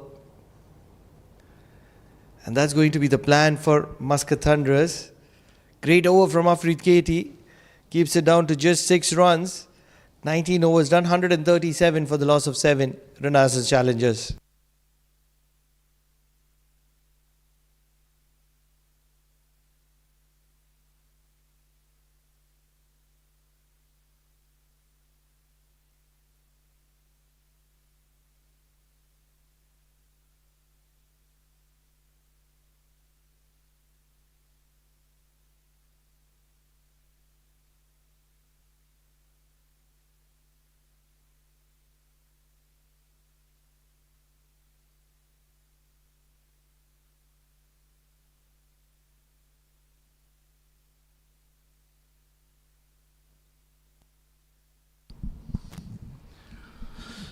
Munis Ansari,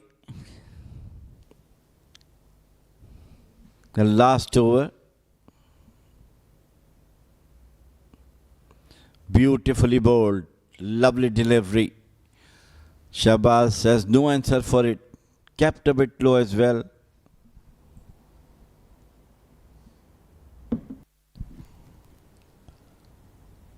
Shahbaz will have to make sure that he plays majority part of these remaining 5 deliveries. And that is something that Amir Shah wouldn't be happy listening to.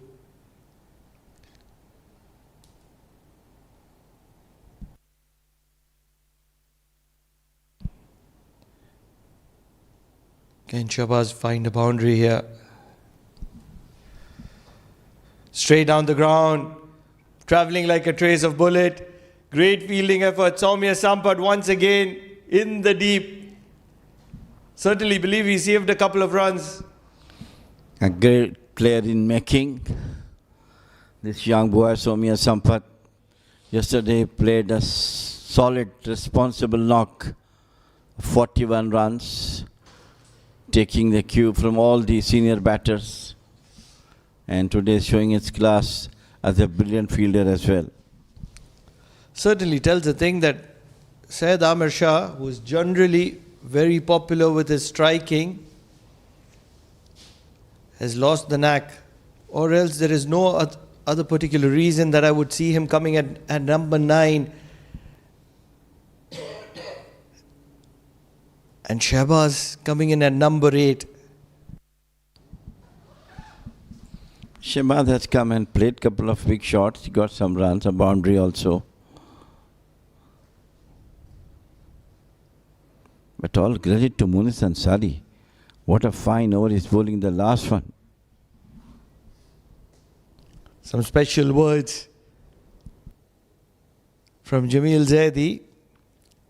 Munis Ansari, the old war horse, just doesn't stop. Wonder what is the fuel that is being used. Special fuel certainly, because Munis Ansari is doing the trick and Amir Shah is just looking very ordinary at the moment. What an over. Absolutely brilliant over.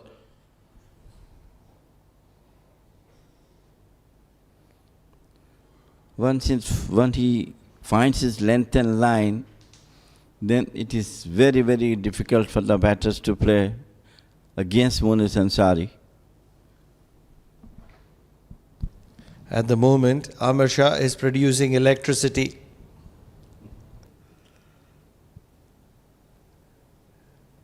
Slow delivery, goes high up in the air, keeper coming underneath it.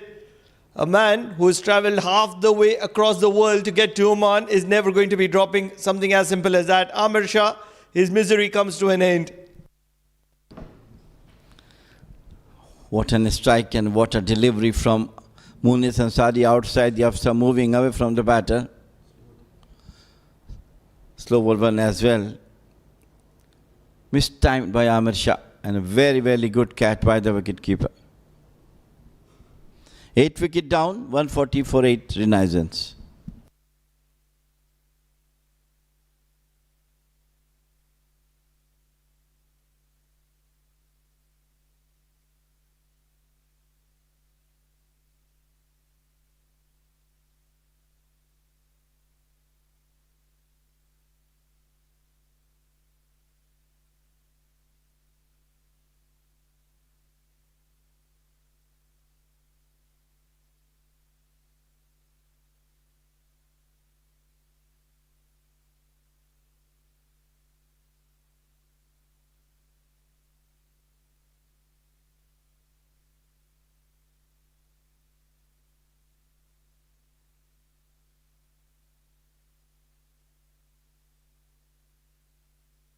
Final delivery, Munis Ansari, 3 for 21.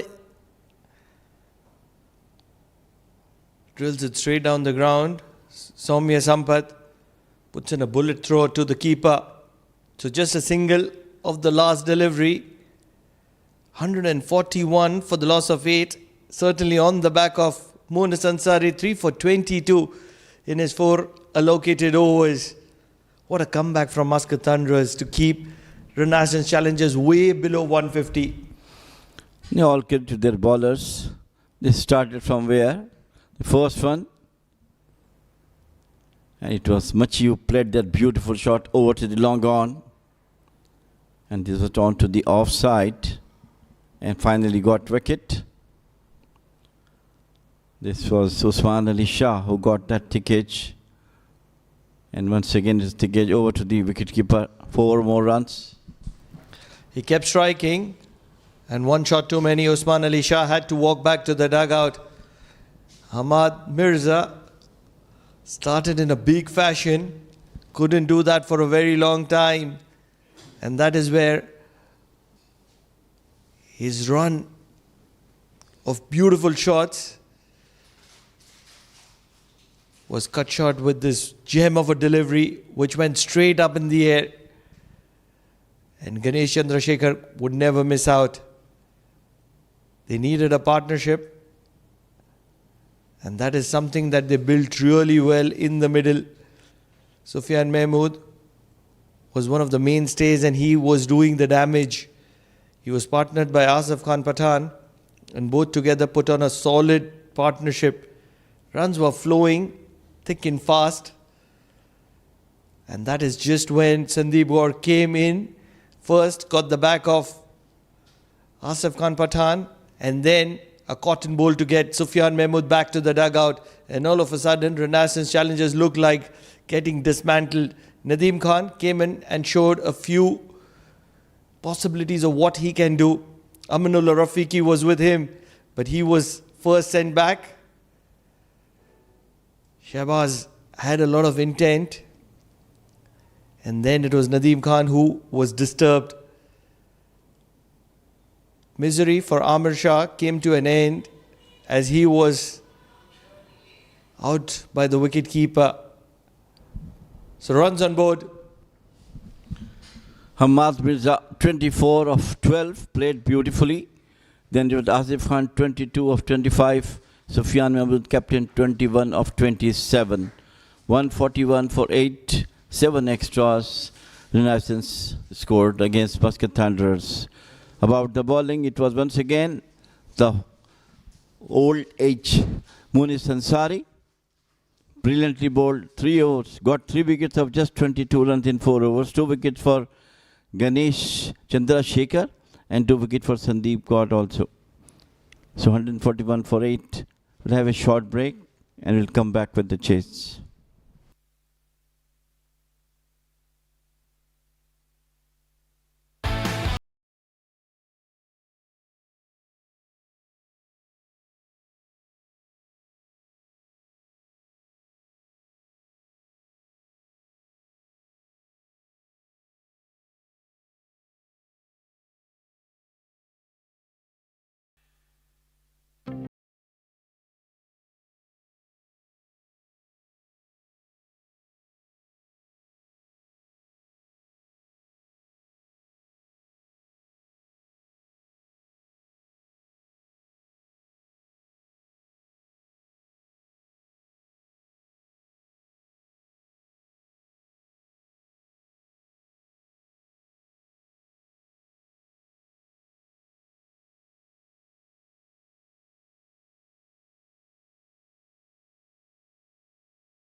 Good evening and once again welcome back to Oman Cricket Academy. A wonderful evening, temperatures dipping down here as we approach the end of the year. Muscat Thunders made a good comeback in the second half of the first innings. Got those wickets, kept the things tight to restrict the opposition under 150. Now it's up to the batters to come out and get those runs and register the first win of this tournament. Wagle, alongside him is the captain Jatinder Singh. And with the ball is Hamadullah Khalil. No slip in position.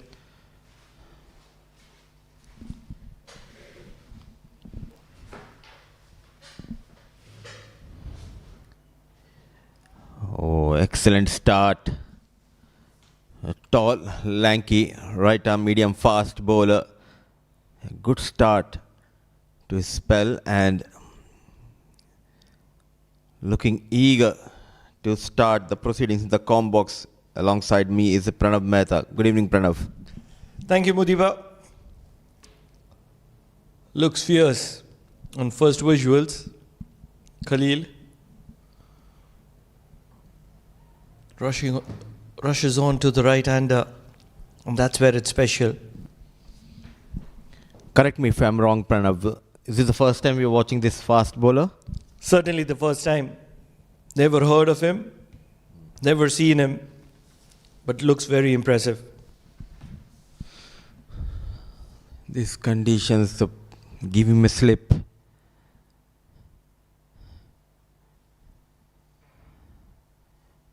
Two back-to-back dot deliveries. Another one, movement. Straight away, both the arms opening up.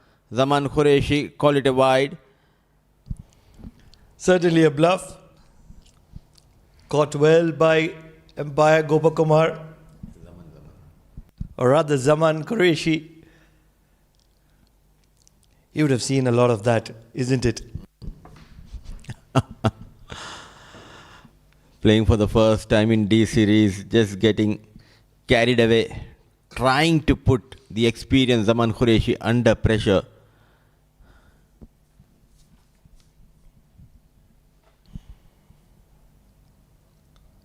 Once again, erring in line. Good late movement as well for Hamd Khalil. Interesting action. Smooth run up,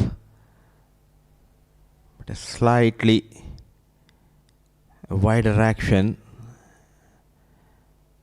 which makes the ball to move away from the right hand batter. Still no sign of slip. And a very different kind of name. Looking for a big shot. Two new entrants. Arya Dev Singh Waghela versus Hamdullah Khalil. Thanks a lot, Pranav. I got it wrong on the first time. I thought it was Hamadullah, but it's Hamdullah Khalil. It's easy for us to go with Khalil. Khalil is the right name. Dances down the track, has got a lot of air, not a lot of distance, fielder coming underneath it.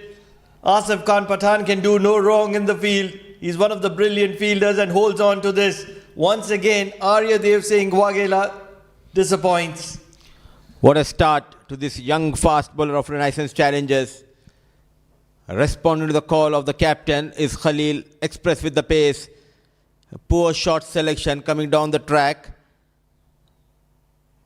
Lost his grip and finds the man at backward deep point. Asif Khan makes no mistake. Early blow for Muscat Thunders without troubling the scorers. Waghela is back in the head 2 for the loss of 1.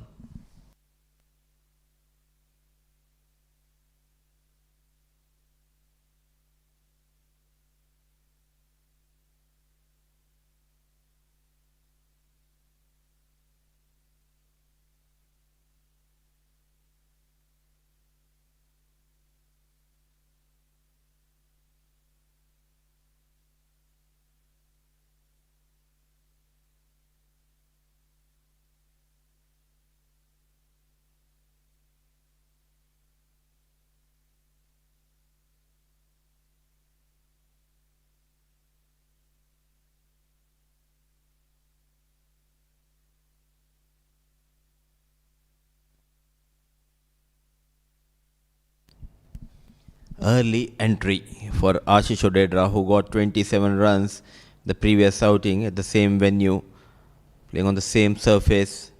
But today is a different condition. Yesterday they batted first. Now they're batting second, looking to chase down the target of 142. Oh, look at that, hitting the deck hard. What a start for this young fast bowler. Excellent seam position. And also getting that carry off the surface. No Hamad Mirza behind the stumps. Amanullah Rafiqi onto the pads, using the wrist, slight fumble by Yusuf. So gets off the mark. First run from the bat for Muscat Thunders. A successful over comes to an end by Khalil. 1 gone, 3 for 1.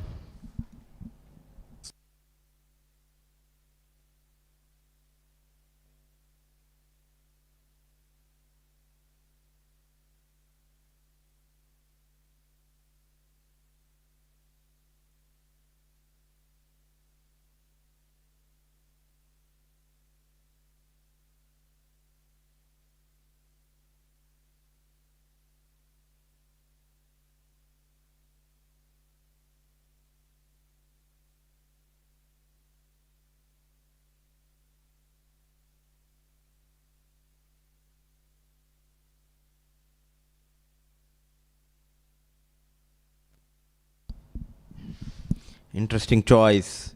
Early introduction of spinner. And who it is? It's none other than Nadeem Khan.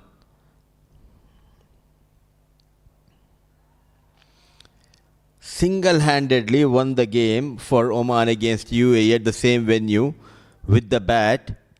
We all know what he can do with the ball.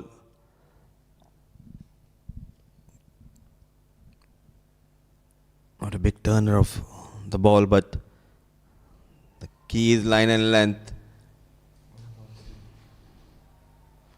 Excellent running between the wickets. Slow was Asif Khan. But the trouble continues for Muscat Thunders. The wicket keepers, they are not coming to the party. Once Suraj left Oman, Muscat Thunders, they are finding it really hard. It was Aman Khan, if I am not wrong, the previous edition of D20, who was tried and tested. Pranav Athavale, add him to the list as well. Big appeal. Unmoved is the umpire, Gopakumar Pillai. Felt like an inside edge, bottom edge onto the body for Ashish Odedra. It will be interesting to see the replay here. Was it the bounce or was it an inside edge?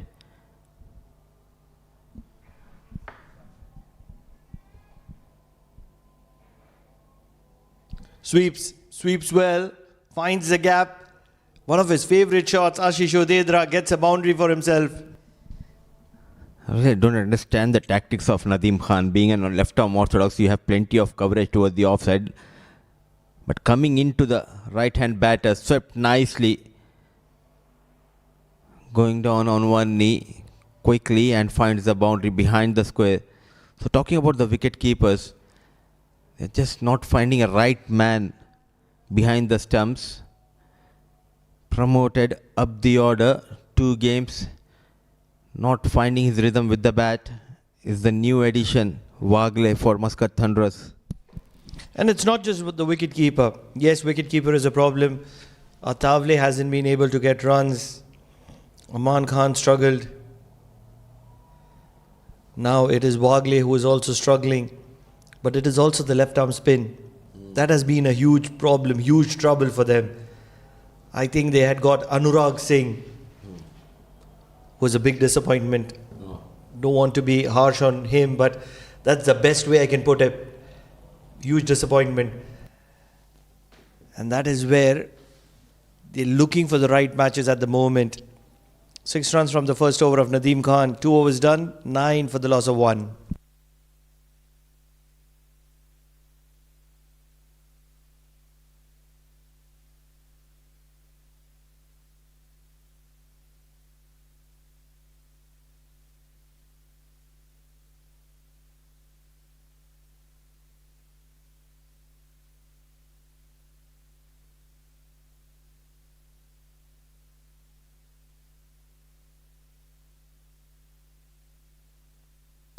2 was gone, 9 for the loss of 1, and at last Jatinder, he'll be on strike. He'll be facing Khalil. Oh, look at that carry and that collection behind the stumps by Amar Rafiqi. Off the ground.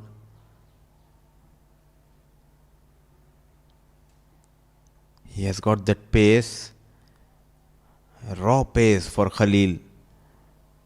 Leaking runs in the shape of extras.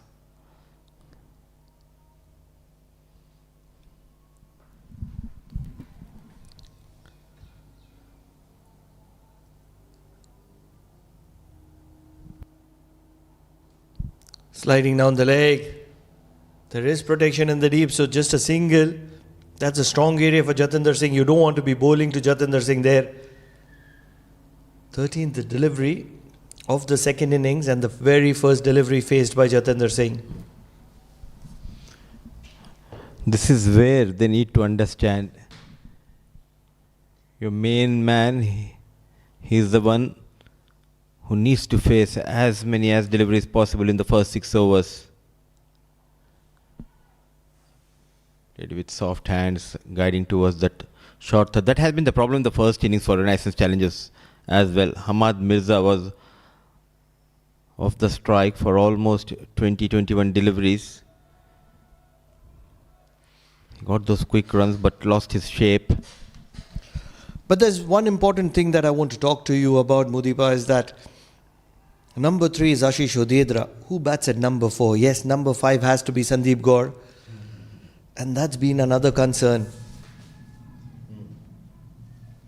Because with Ashish Odedra being in the middle, even if Ashish Odedra gets out, you want to be sending in an aggressor.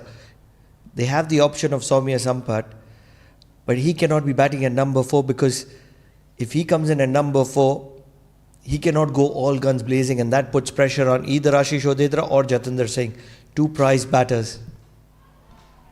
Oh, luckily, bat involved. And now looking at their playing 11, I just could not find a kind of a batter who comes out with that positive approach, with that aggression to get those quick runs, rightly pointed out by you. We cannot expect from Soumya Sampat. He's a young boy playing his first D20 as a specialized batter. It's a second appearance, but won't be wrong in saying that he's still to arrive at the Oman D20. Yes, a few 30, 40, but he still hasn't made a mark for himself. So he's still to establish himself. That's where you can't put him in at number 4 and put the pressure on Jatinder Singh or Ashish Odedra to carry him forward. Number 5 belongs to Sandeep Gaur. So now you're looking for a number 4, and then if you send Soumya Sampat at number 5, that's trouble times as well, because that's where acceleration is required. Beautifully managed. Waited and dispatched towards that extra cover. Impressive, impeccable timing from Jatinder Singh. The discussion about who bats at number 4 can wait, because Jatinder Singh is in the mood. Playing it on the up, on the rise, hitting it through the cover region with a very straight bat. That's the quality of Jatinder Singh. As Mudipa mentioned, Singh is the king and the ring belongs to the king. In the air, catching opportunity, gone down begging. This will get to the boundary, back-to-back boundaries for Jatinder Singh. He wouldn't mind it. Runs what matters for Jatinder and for Muscat Thunders. Timely boundaries from the blade of captain. 3 gone. It's 20 for the loss of 1. And the shuffle. And look at that. Deliberately he played late, opening the face of the bat. And finds the gap behind the square to end the over number 3. 20 for the loss of 1.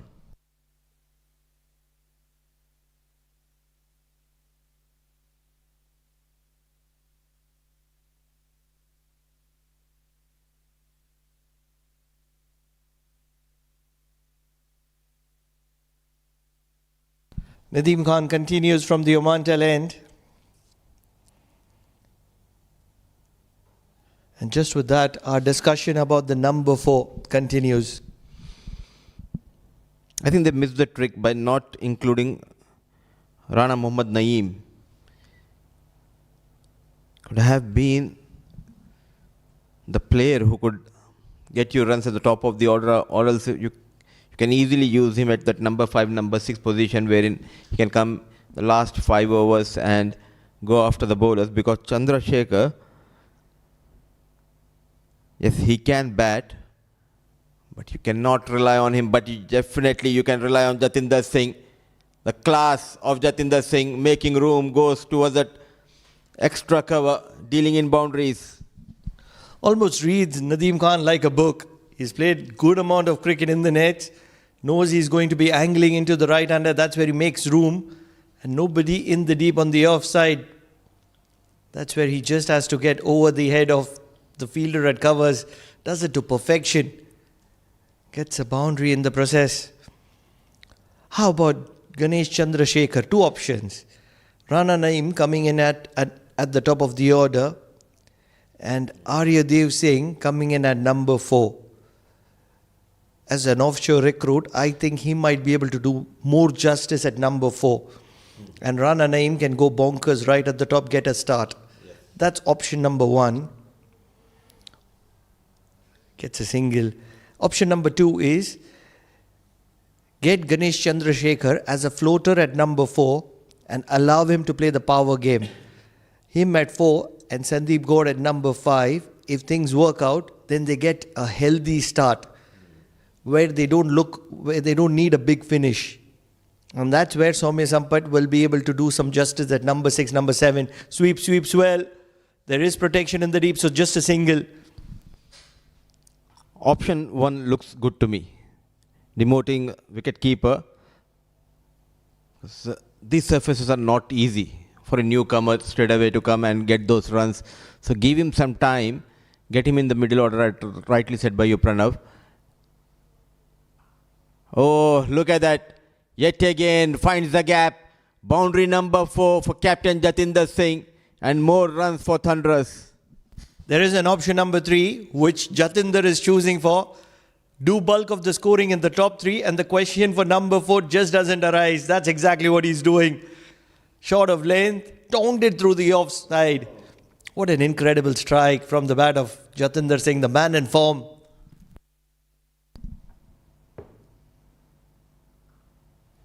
One more time, and half stop, but he'll get couple of runs. What an over. So slowly, they're finding a way to get those runs in the first set of 6 overs. 4 gone, 33 for the loss of 1.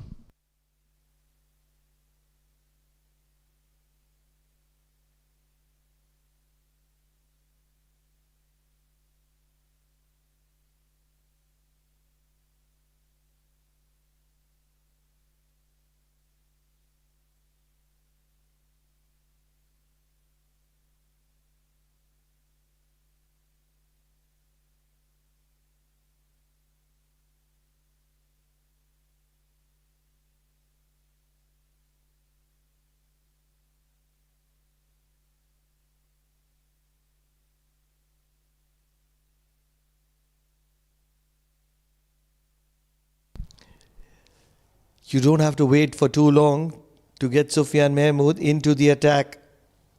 The social media sensation finds way to come to the middle and starts off with a single. A determined cricketer who always loves to put that impact into the game with the bat, with the ball. Made a strong comeback into the national side, provided those wickets in the middle overs with his gentle medium pace, got runs as well.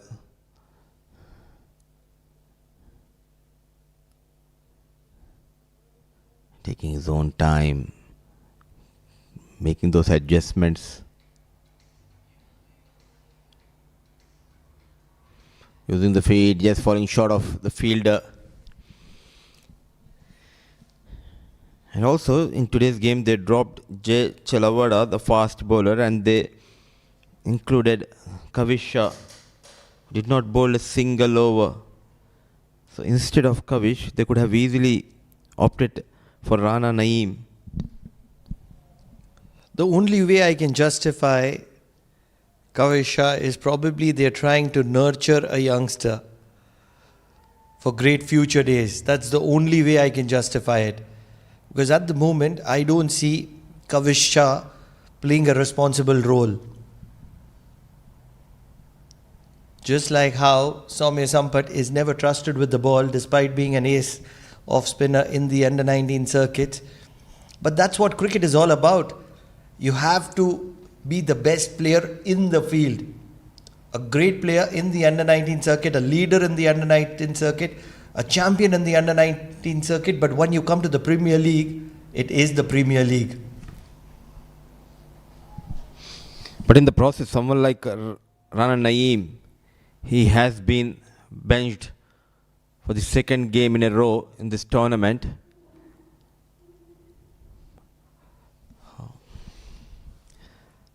Last season, we saw G. Shah got an opportunity to bat at top of the order alongside Captain Jatinder Singh, but now they are trusting Soumya Sampat in the middle order, and the captain was clear when he spoke to you during the toss. Loud appeal, Sufyan appeals, Zaman Qureshi unmoved. Was it the bounce that saved the batter? Impact outside the off stump. That's what my understanding is. I think that is what Zaman Qureshi has also conveyed to Sufyan Mahmood. He was shuffling across the stumps. And that's where the impact, that's my point. Impact outside the off stump. Never a point of contention once the batter is playing a shot. So great umpiring. Brilliant stuff from Zaman Qureshi. I still have a little bit of an umpire left in me, isn't it?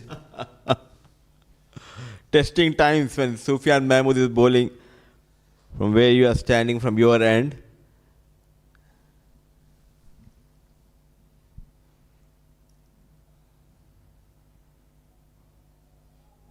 Pinpoint accuracy. What an over. A tight over from Sufyan. 5 gone, 35 for the loss of 1.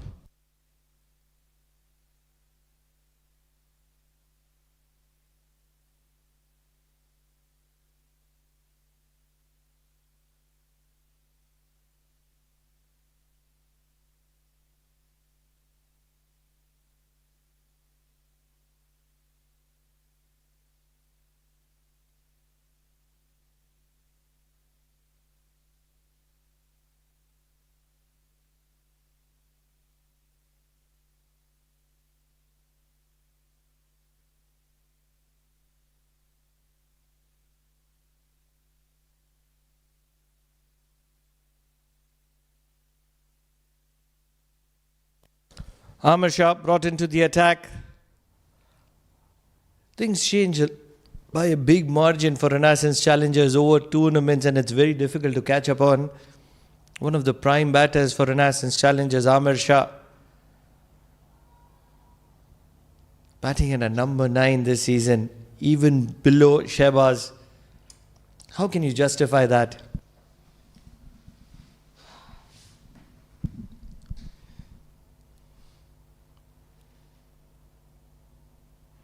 Goes for that reverse shot. Oh, look at that connection. A maximum in his own style. Gets the 6 here, Jatinder. It's bread and butter for Jatinder Singh. You wake him up. The breakfast is always ready for Jatinder Singh. He's ready to go to office with that shot. What an incredible striker when he executes it to perfection, the reverse sweep. Almost close to a switch hit.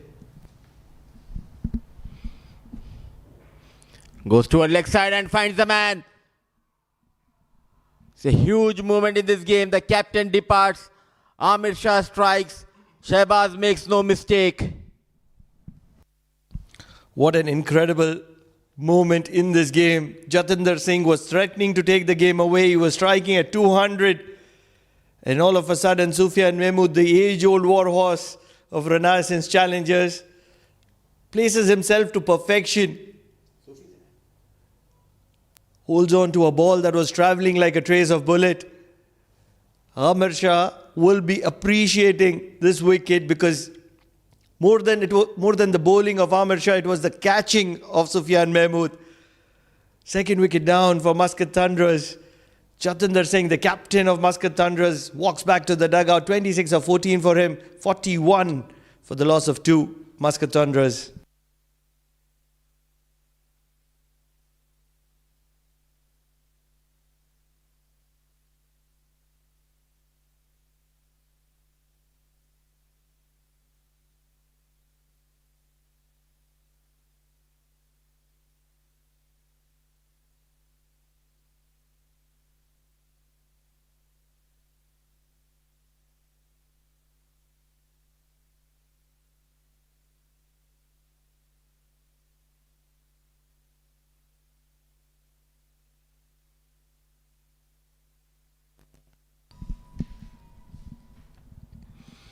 Walks in a promising young talent, Soumya Sampath.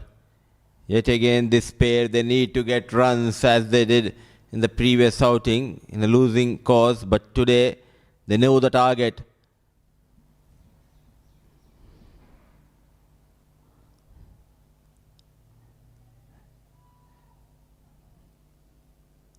And thank you for correcting me. In fact, it was a Sufyan Mahmood, the fielder. I thought it was a Shahbaz. Oh, what a catch. Travel quickly towards Sufyan. An attacking field. Slip comes into play. Prithvi Machi.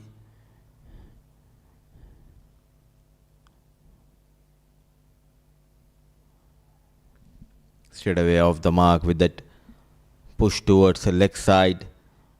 That last couple of overs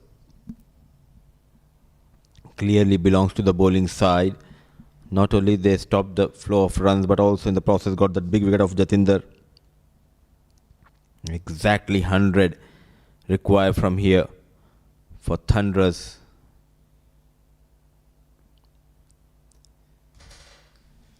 Drives, but straight towards the fielder. What a comeback over by Amir Shah, going for a maximum, then a wicket. Then couple of dot deliveries to end the over number 6, 42 for the loss of 2. Jamil bhai. This is how it all panned out. Aryadev Singh was in a little bit of a hurry, and that's why he walked back to the dugout in the slowest of fashions. Ashish Odedra loves the sweep shot, and Jatinder Singh loves the offside. Both utilized their areas of choice to perfection, scoring boundaries at quick successions and putting the opposition under pressure. At one point of time, Renaissance challengers did not have an answer, and that was after this reverse sweep. Jatinder Singh, one shot too many, as Sufyan Mahmood finds a way to send Jatinder Singh back to the dugout and remove him out of the equation.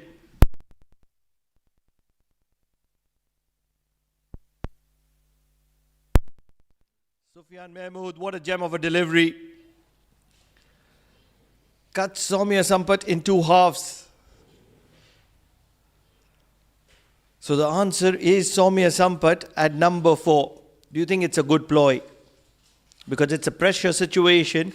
Jatinder Singh has walked back. You can't go and play your shots. And then Ashish Odedra is not a free-flowing stroke maker. A huge responsibility on the shoulders of young Sampath. But these are the moments. If you can get those runs, and you can be a hero for your team. And a good decision, trusting this youngster, the way he got those runs in the first game.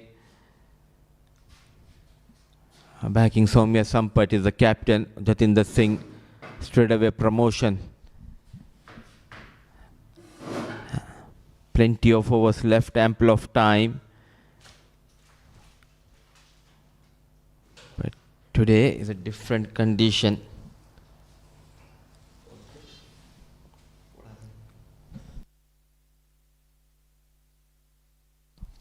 Pulled well. Ashish Odedra does understand that now the run scoring responsibility is on his shoulders.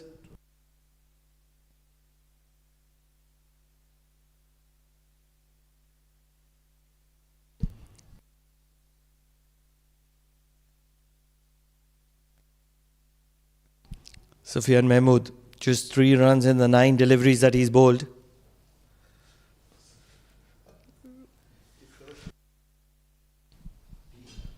Soumya Sampat,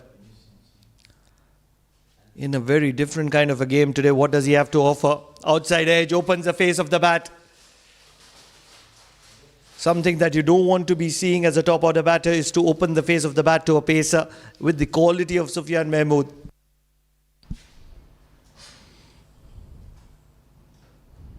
You're thinking, captain, when things was just slipping to the hands of Renaissance challengers, came to bowl that 5th over, a tight over, then introduced Amir Shah, got that big wicket of Jatinder Singh. The boundaries are dried up here. One thing that this franchise knows is to make youngsters. That is Muscat Thunders. We do know that Mumbai Indians has made a lot of youngsters in their league. When you talk about Oman Cricket, Muscat Thunders contributes in a big way. If you see the roadmap that has been, they're pushing for the second, they will get the second. This is good running, very good running between both of these. Good game awareness by Soumya and Ashish Odedra.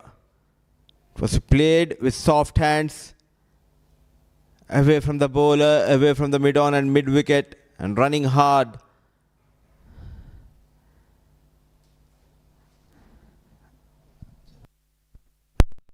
And that is exactly why we are in a position to ask difficult questions with relation to Soumya Sampat. If you would have spoken about Soumya Sampat a year ago, we would be in the thought process whether he's going to even play or not. But today we are asking difficult questions. That's what is the position that Muscat Thunders have provided with. 7 overs done, 47 for the loss of 2.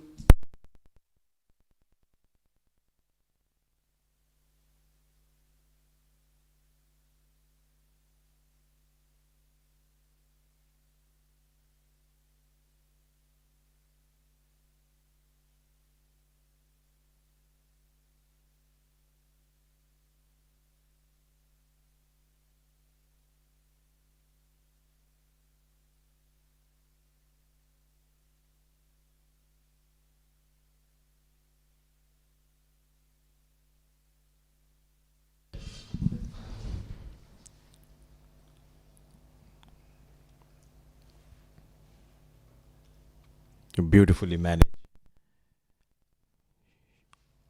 And right time to introduce my co-commentator. Joining me for the next set of 7 overs is Jamil sir. Welcome back, Jamil bhai. Thank you very much. Understand what a time for come to see this young chap playing one another gem of a knock as he played yesterday. Soumya Sampat. Technically, he looks to be very sound. It's just a matter of time. Once he develops those muscles, we can see those big hits as well from the blade of Soumya.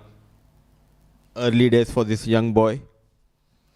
Well, I think the way he's playing, I don't think so he needs some muscle or something. He's technically correct, playing beautifully, picks things very nicely, very early.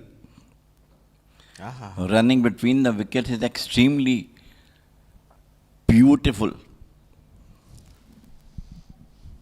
In the previous over, Pranav was talking about a franchisee team who groomed the youngsters, but more than that team, I think it was the Rajasthan Royals.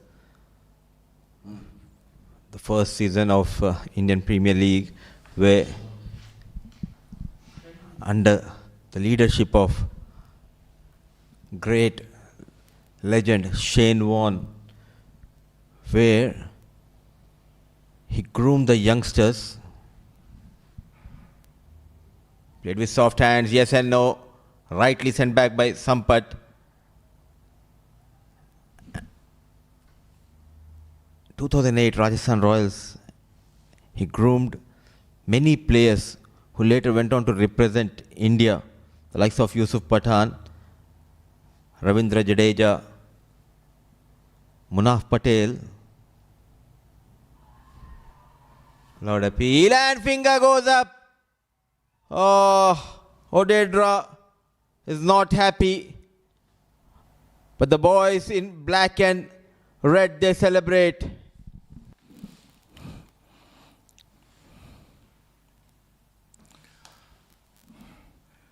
Wow. After a lot of thinking, he was given out.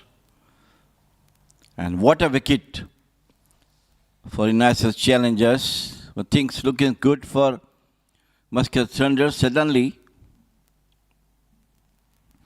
Javdedra was LBW to Amir Shah. So it's exactly 50 runs on board, 3 wickets down for Muscat Thunders.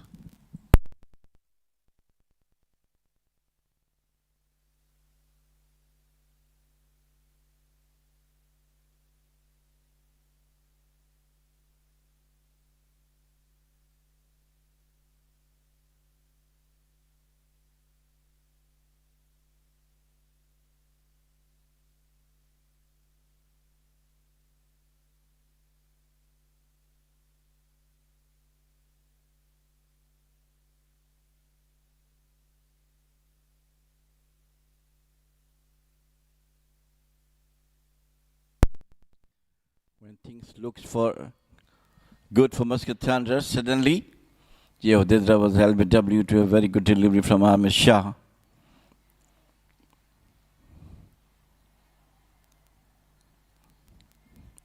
Siddharth Bukapatnam is a new batter. End of over number 8. It is 50 for 3 Muscat Thunders.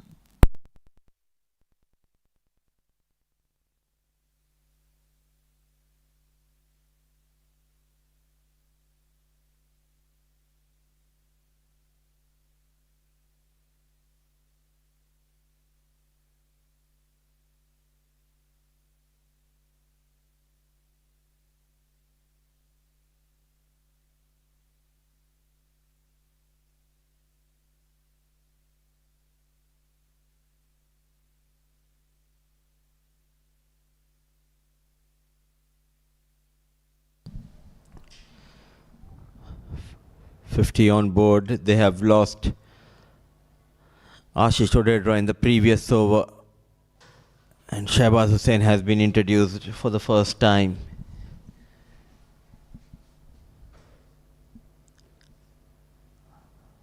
All eyes will be on Soumya Sampat. Width offered, ball just keeping a bit low, wanted to cut, beaten.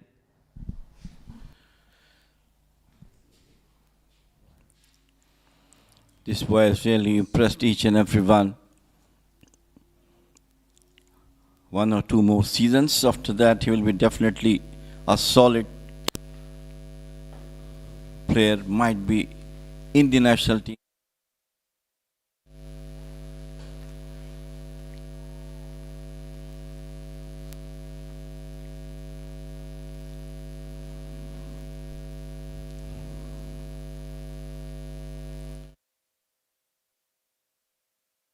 Towards the cover pipe boundary.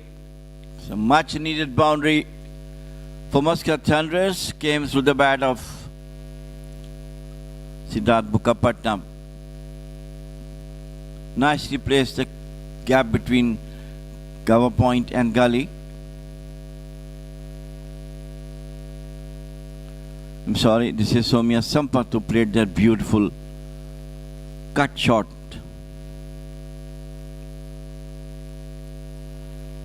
He looks so confident. No pressure at all at him. Playing his natural game. That is what required for a young player. Once again, open the face of the bat.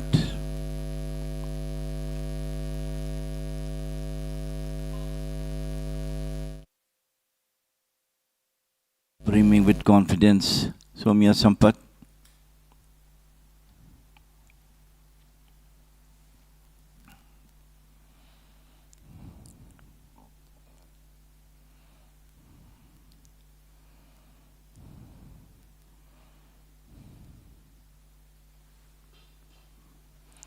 This time nicely placed. His confidence is absolutely right on top for us here at the moment. Soumya Sampath, I'm talking about his confidence after yesterday's knock. He's absolutely full of confidence, playing all his shots with confidence. The placement he did in the last over, we got that boundary, was a classic cover point from him. And Jamil, top of that body language, it speaks a lot. The way he runs, the way he shuffles, the way he uses his feet.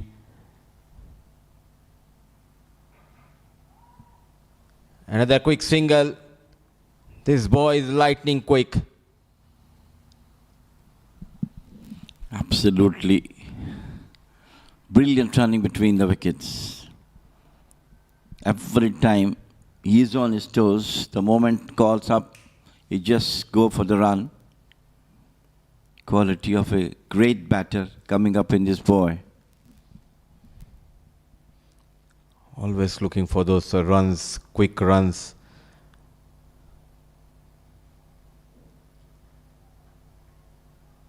Ran hard between the wickets yesterday. Yet again, looking good. Played with soft hands. Taking on the fielder at point. The boundary they have got early in this over now. They're making sure to rotate the strike by taking those singles. 7 runs from the first over of Hussain. 9 gone, 57 for the loss of 3.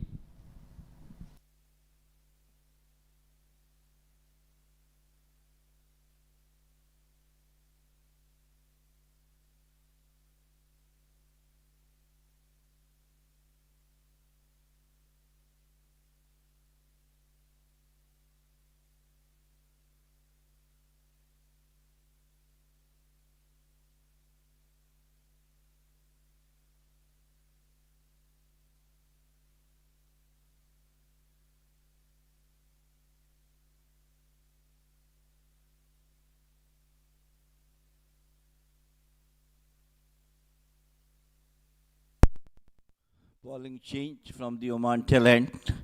It is Mohammad Yusuf. Left arm orthodox office, left arm spinner. Got lot of wicket in the last year's D20. Bank on target, first delivery.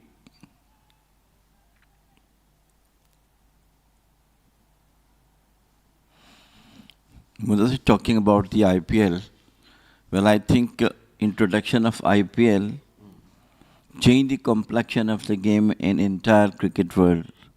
Every country followed the league, and lots of new upcoming players have come in the teams of all the playing countries.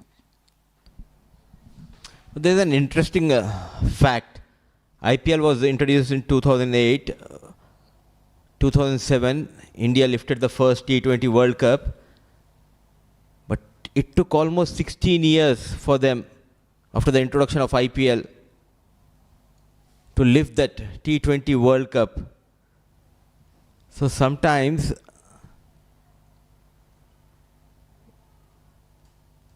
it took time. It takes time, in fact.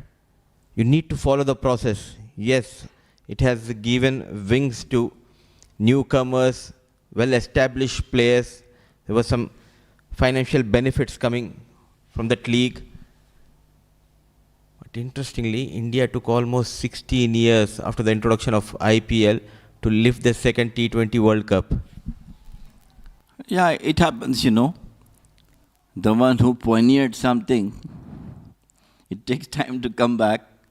And they, again, you were talking about the new players. Young players coming, not only in India, whichever country was hosting the leagues in their respective countries, lots of new faces have come up. Look at Pakistan. So many new faces come through the PSL, like Bangladesh.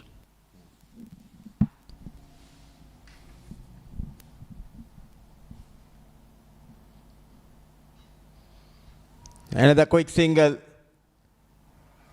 Poor fielding, poor release. You cannot blame the other fielders for the mistake what you have did. 10 gone, 62 for the loss of 3.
Last 10 overs, 80 required for Muscat Thunders, exactly with 8 runs per over.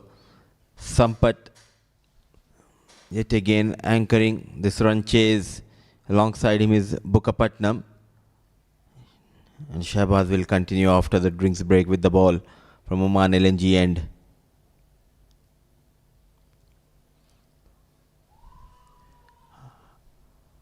Oh, they could have easily gone for that extra run, but came in Soumya Sampat, a direct hit. In pain is Sampat. A class and temperament is key. He knows his limitations. That is the best part for this youngster. He just doesn't go for those big shots. Always make sure to play behind the square, looking for those gaps, running hard between the wickets. I'm sure everybody who's been watching will definitely like this young boy. Coming down the wickets, nicely played. Look at the first run, lightning quick, absolutely brilliant running. Giving me goosebumps, Jamil bhai. Falling in love the way this young boy is getting runs. Yesterday, Pranav was talking about his knock, and I hope today he get those runs, he win the game for his side. And in the process, he might impress Pranav Mehta. Well, two contrasting things. You may remember the last year when he used to play for the D20. Pranav was always very, very talking high about him. But this year, he looks to be a little more what you call precise. Not vehemently saying, yes, we're talking about so many Sampath, this player like this, he fielded like this. But this year, I am sure he is showing much better talent, much better confidence, much better fielding. All in one young player.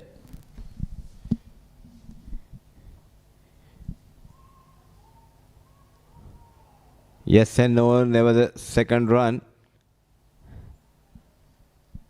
Look more matured coming in this edition of D20 in the spotlight from yesterday's Soumya Sampath. And so much cricket happening, and we tend to follow the Test Nation teams, the T20 format, and we expect newcomers to perform straight away.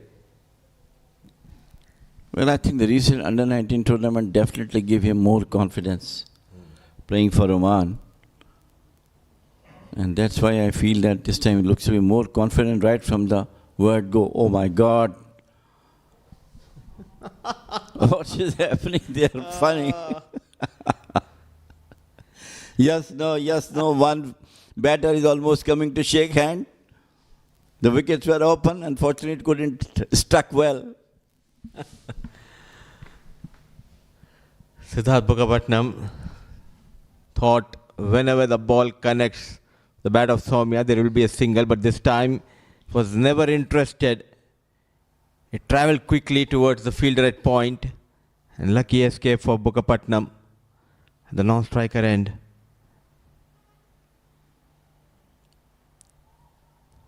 Another quick single, needed a better throw, leaving dangerous these two batters running for their life. End of over number 11, 67 for 3, Muscat Thunders.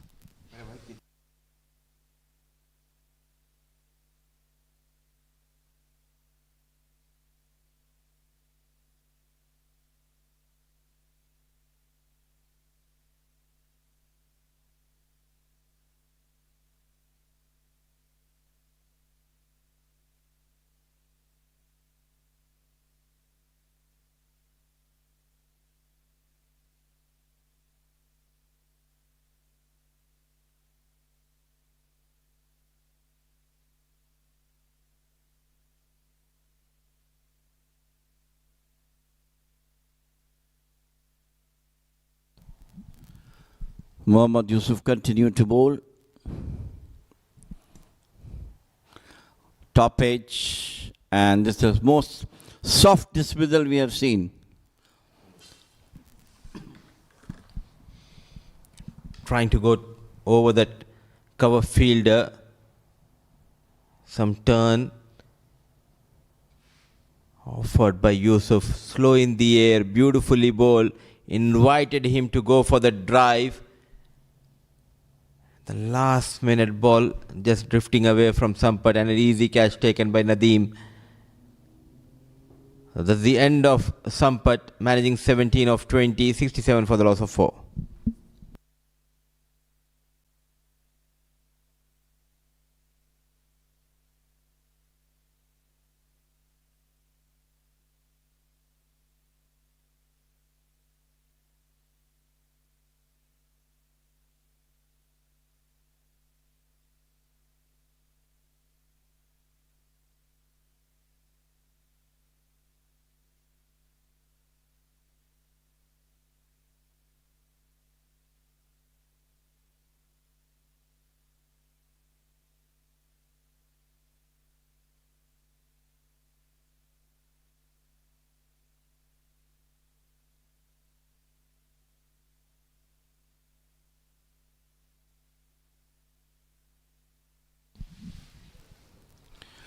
Mohammad Yusuf. First wicket on the first ball of the second over. And in comes Sandeep, got the most trusted middle order batsman from Muscat Thunders. Currently match looks to be equally balanced for both Muscat Thunders and Renaissance Challengers. Short pulled back for single. And two experienced batters of Muscat Thunders, Sandeep and Bukapatnam.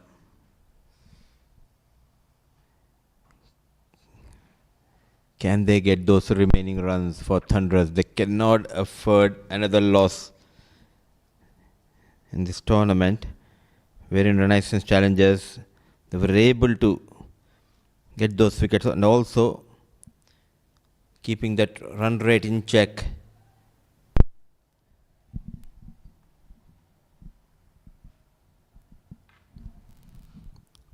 Very tight bowling from both the spinners. Soft spinner from Soumya Sampat on the very first delivery of Mohammad Yusuf, second over. Reddy puts on break on the single chance, beautifully bowled, beautifully bowled. It's end of over number 12, 69 for 4, Muscat Thunders.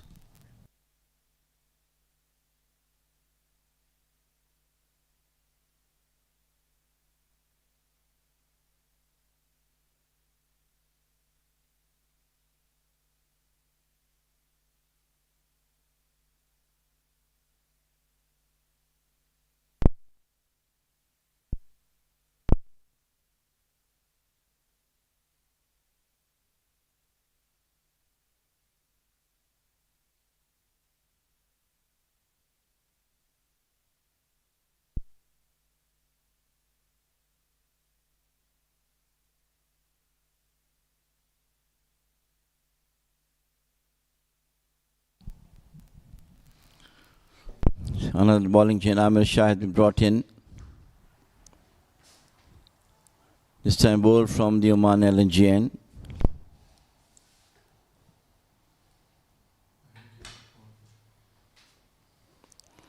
Rightly bowled, very first delivery.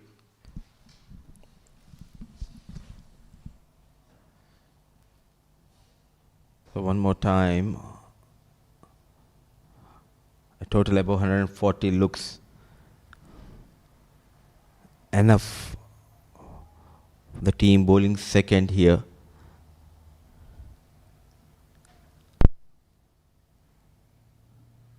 There is softness on the surface. Ball just stopping and coming onto the bat. It's not easy for the short selection. There you go. Never a single. They are feeling the heat. The pressure is mounting on to get the runs, because at least a boundary in each over will definitely put pressure back on Renaissance Challengers. But very accurate pinpoint bowling from the spinners so far, containing the batter not to go for the runs.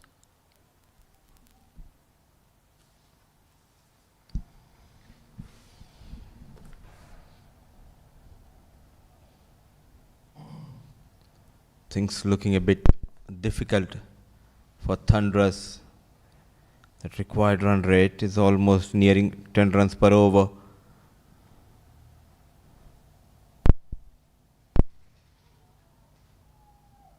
Quick single, the fielders inside 30-yard circle. You just need to walk and stop those singles.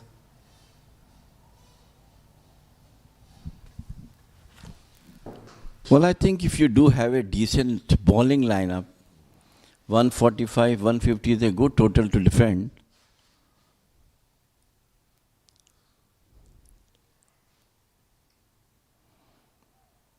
Once again, nicely bowled.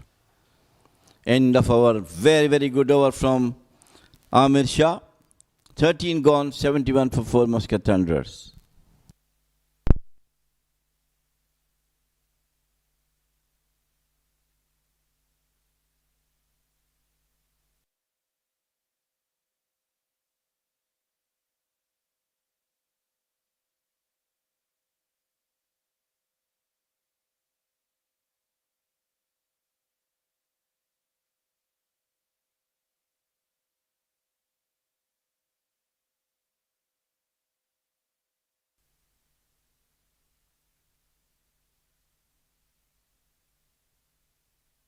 Yusuf Manik continues from the Oman tail end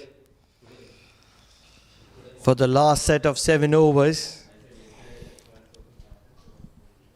It's going to be Jamil Zaidi alongside me, Pranav Mehta. Certainly in control of Renaissance Challengers at the moment, isn't it? No, the bowling is extremely very good, especially from the spinners.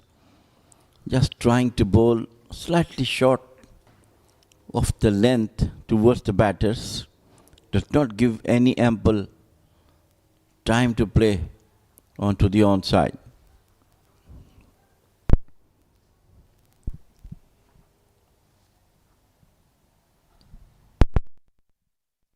The problem is that 5.3 overs, 41 for 2. That is where Jatinder Singh got out.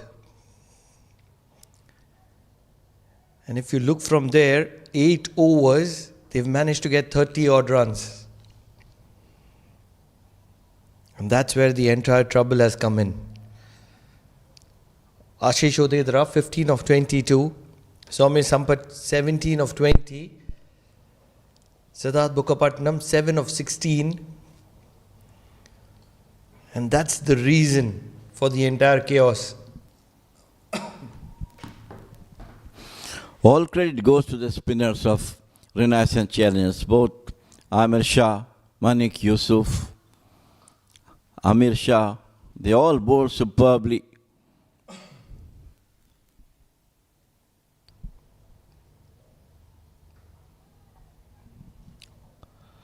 My concern has been that this has been a lone warrior fight for Jatinder Singh, and that's where the concern is. 14 overs done. We'll talk more about it. 73 for the loss of 4.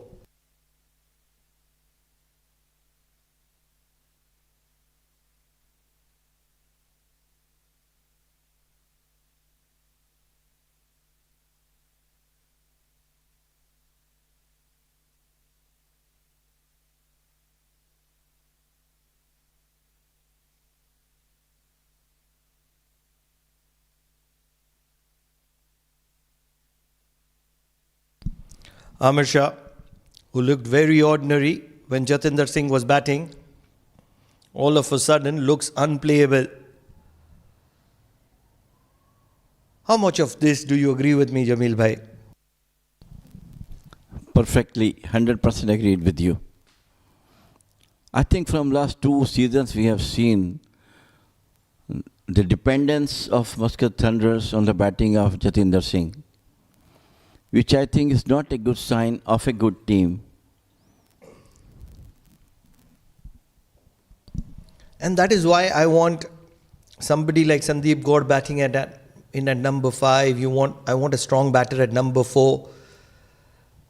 What that does is that it gives an intentful first half. It's a very disappointed dugout at the moment.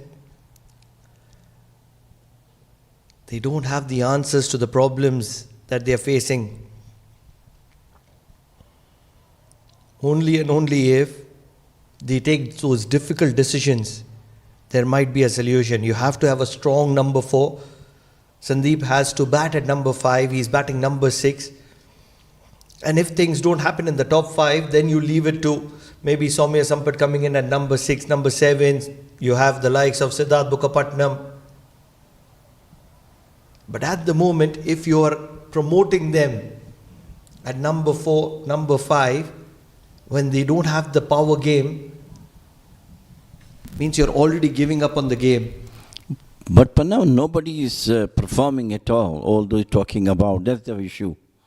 You've discussed a lot yesterday and today also. In the air, but dropped in front of the fielder. That's the only issue, that no performance from the middle batters.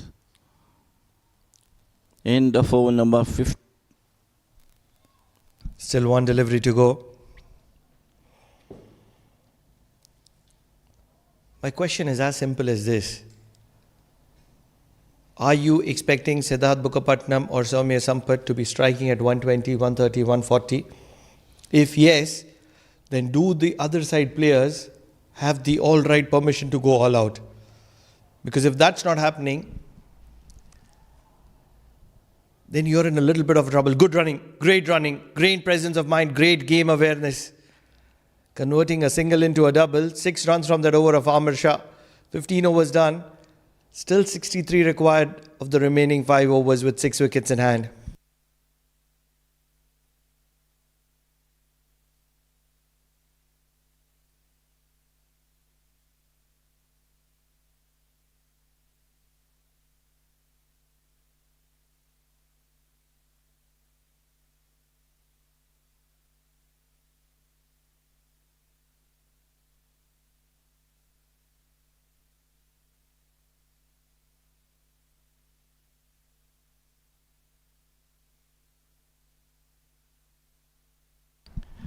Nadeem Khan, 19 in his 2 overs, is going to be coming into the attack from the Oman tail end.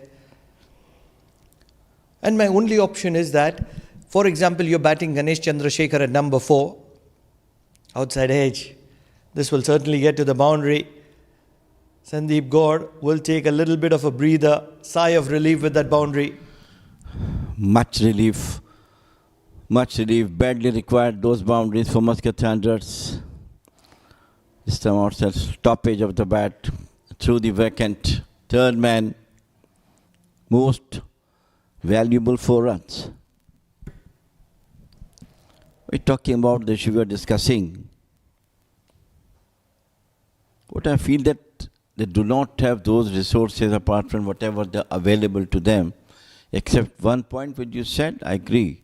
If they send Ganesh number 3, number 4, on the conditions where they need, someone has to come and go for the kill. Yes.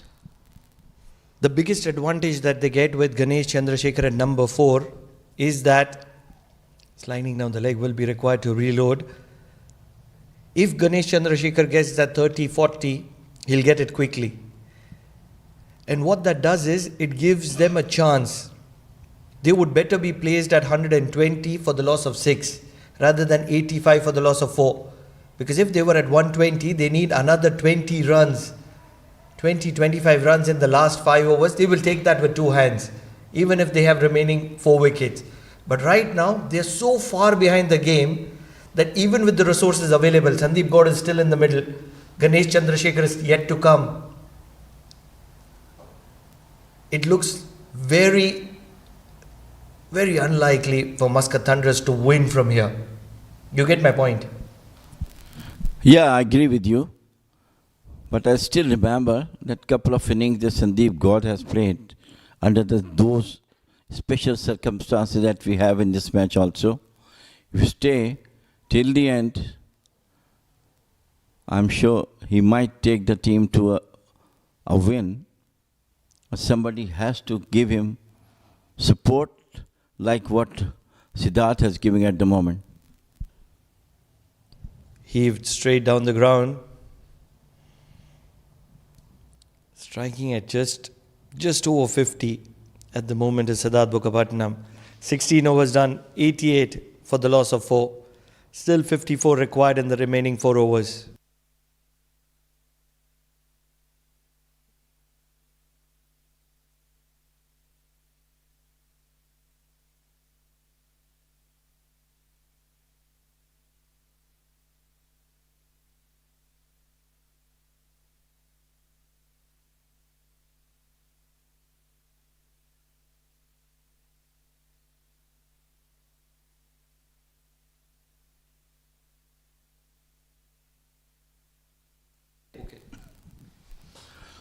Well, very, very clever captainship by Sufyan Mahmood, bringing him back into the attack. He knows that time has come to put more pressure. Shot pulled away to the singles. And you're very much right on saying that smart captaincy, because what Sufyan Mahmood has looked to do is he's not looked to pick up wickets. That's why Muscat Thunders have just lost 4 wickets. If you see his style of captaincy, the way he leads, it is very defensive. He likes to protect. And he's dried those runs down. And now Muscat Thunders has to pull a rabbit out of the hat, do some magic. Struck straight down the ground, it's just going to be a single. Well, I think singles will not do anything currently. Couple of maximums. I expect Sandeep got to go for some big hitting from here on, because no time left for the singles. They are carrying on with Siddharth and Sandeep.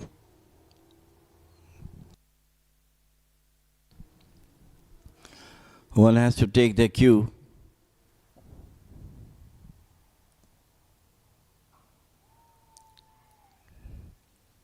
Play out back of the length. But once again, single.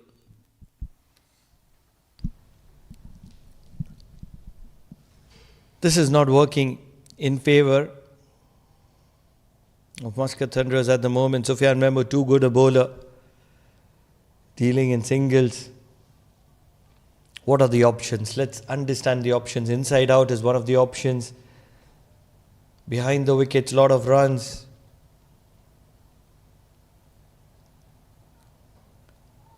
Once again, a single to covers. Really feel that it is up to Siddharth Mukherjee to fetch a boundary here. It is very difficult for the batters to hit Sufyan Mahmood under current conditions. He is such a marvellous bowler, mixing his deliveries, slower one in and out, Yorker one also, playing with the minds of the batters.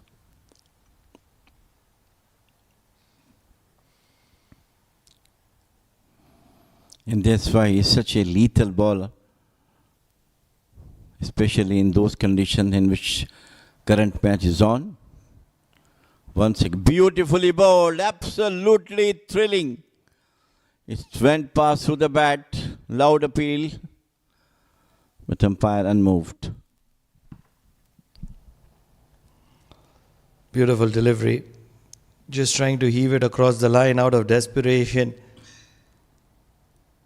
Now this is what Sufyan Mahmood is doing something very intelligently, is that he is not giving those change of pace to Siddharth Mukherjee. He can tonk a long ball, but it looks highly unlikely. 28 deliveries. Hit in the gap. And with some good running, they will get a couple of runs. And that's just not good enough, unfortunately, at the moment. 17 overs done. 94 for the loss of 4. 48 required of the last 3.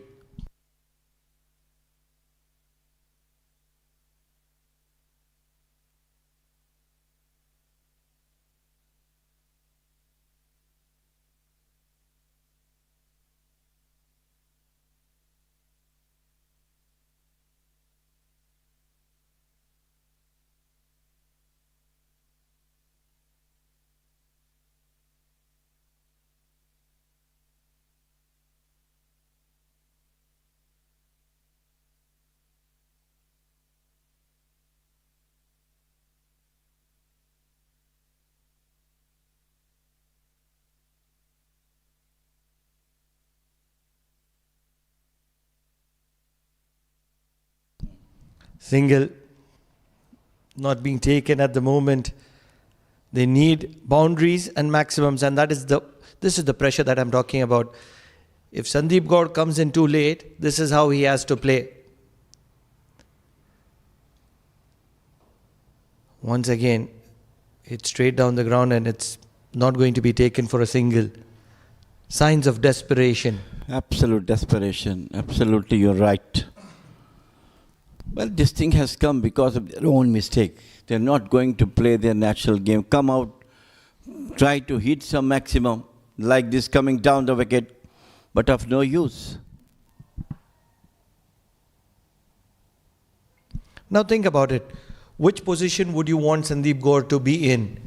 Where he's got out early, comes in at number 4, number 5, gets out early and goes back. At least you have given him an opportunity. Or you send him late and now he just doesn't have the opportunity. You need a miracle out of him. Normally used to bat at number 5. And this is what we're talking about, the pressure. Taking the top edge of the bat and out in the covers. The pressure mounted on him Wicket number 5, back to the deck out of Muscat Thunders.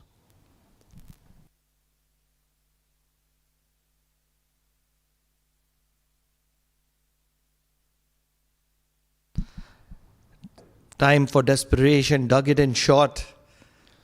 Sandeep Gaur was trying to manufacture something that was not available. Sufyan Mahmood takes another good catch, this time at covers. Reduced to 5 down, Muscat Thunders at 96. They have a mountain to climb, 46 required of the remaining 14 deliveries.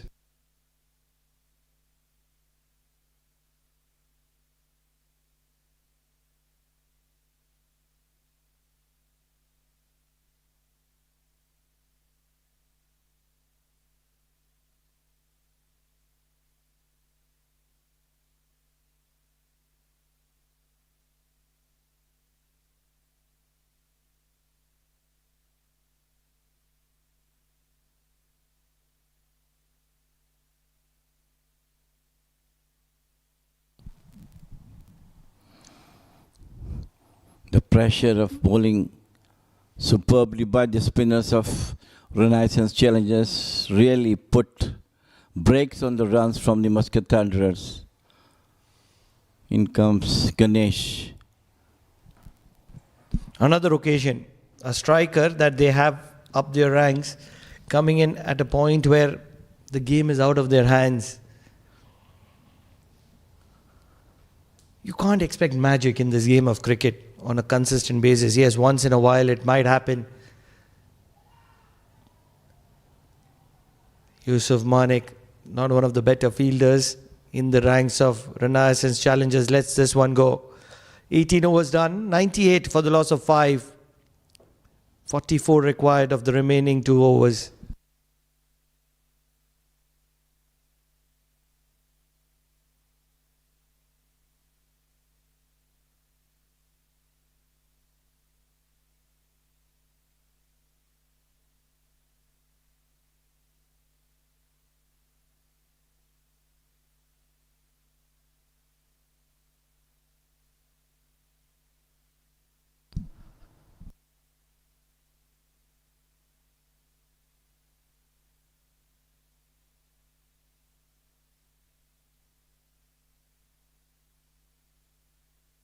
Sufyan Mahmood is going to be bowling the penultimate over.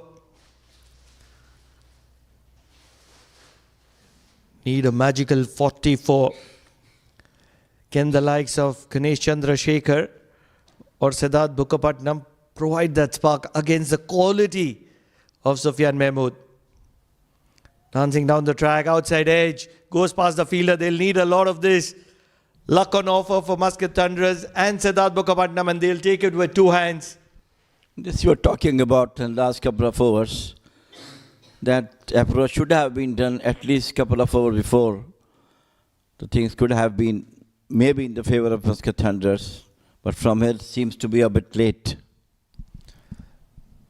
And this was a similar story that was happening with the Renaissance Challengers in the previous edition when Asif Khan Pathan was being sent at number 7, number 8, number 9. Yes, Asif Khan Pathan has failed today. Hasn't got the kind of... This has got a lot of... not a lot of distance. Catching opportunity. Hamad Mirza. He's a national pride and he's never going to be dropping on something similar. As simple as that. Once again, wicket number 6, back to the deck out, coming down the wicket, but too late. Try to smash it. We're talking about it, that they should come at least a couple of overs before. But now things going out of their hands at the moment. The match already slipped away. 102 for 5. Rather 102 for 6, Muscat Thunders.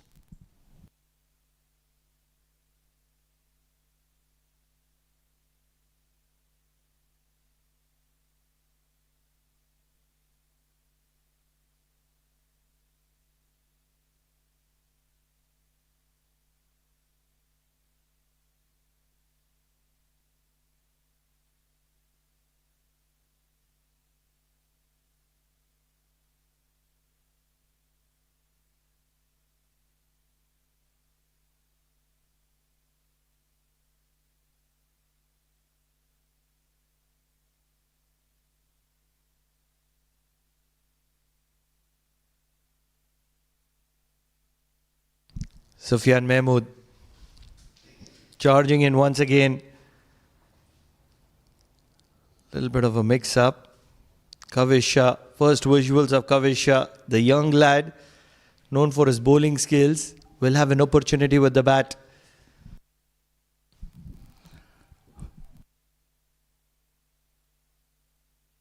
We haven't seen him bowling in this particular match. Talk about his bowling. I have a lot of good words for him. And that is bound to happen. The reason why Soumya Sampat and Kavish Shah is opted before Jeet Shah is because Jeet Shah certainly a better bat, right at the top. But then if you ask Jeet Shah to play positive cricket, go all guns blazing right at the top, that is something that he's not showcased. I'm not saying that he doesn't have the potential to do. And that is where, wherever I'm talking to youngsters, I tell them that you have to show your potential at this level. If you don't, you say that I can do it, but you don't showcase it, then the opportunities for you are going to be limited. Putting that sort of responsibility of a youngster is, of course, not a good omen, I will say, because they are just learning. This time in the air. What a shot! Kavish Shah. We did say that he's known for his bowling more than his batting. This one has come right from the meat of the bat, straight over long on's head for a maximum. What a shot, incredible one. Effortless, standing and delivering right from the middle of the bat towards the long on for the maximum. Certainly they found their number 7. If he can do that more regularly, I think he'll have a lot of opportunities in the side. Can he get one more? Slower delivery, very sensible to rotate the strike and keep the strike for the last over. 19 overs done, 109 for the loss of 6. Still 33 required of the final over.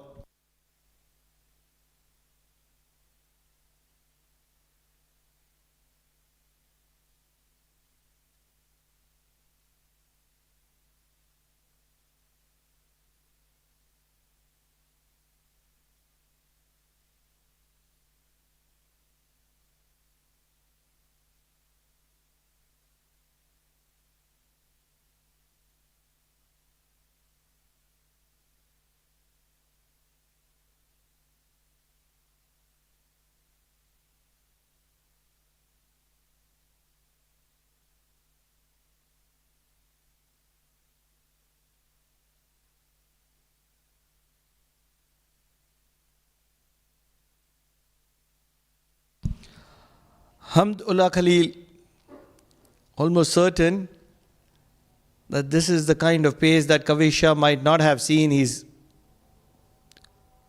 slightly quicker than the rest. Very nippy as well. Hurries on to Kavish Shah.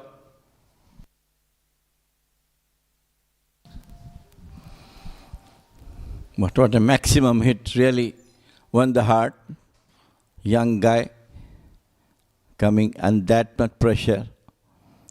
The pressure is already released because there is nothing much left in the match for them to go through. Mathematically, Muscat Thunders cannot win this game. Weird things have happened.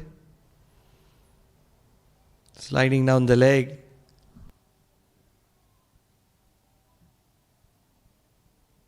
Have you ever witnessed a miracle, a win for the batting side from a situation like this where mathematically it is not possible?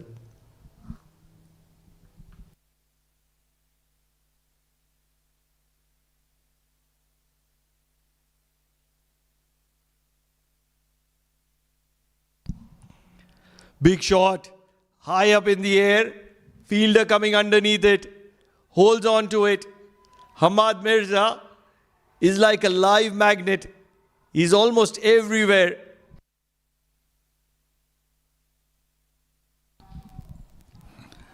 So the supporters of Renaissance come in large number today. This time once again he played it properly, but it went too high. the waiting heads of Ahmad Mirza. The second catch, almost in a similar position. If you ask me, I think that this is a good little cameo from Kavisha. I think he deserves to have a lot more opportunities. If he can play like that, that's some good batting, good striking. Yes, 7 of 6. But even on the ball which he got caught, not able to get the distance, and certainly requires a good investment. Good striker of the cricket ball is what you need in the D20 format.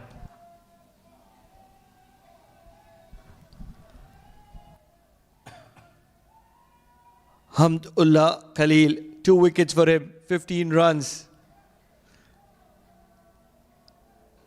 Right in the block hole, dug it out for a single.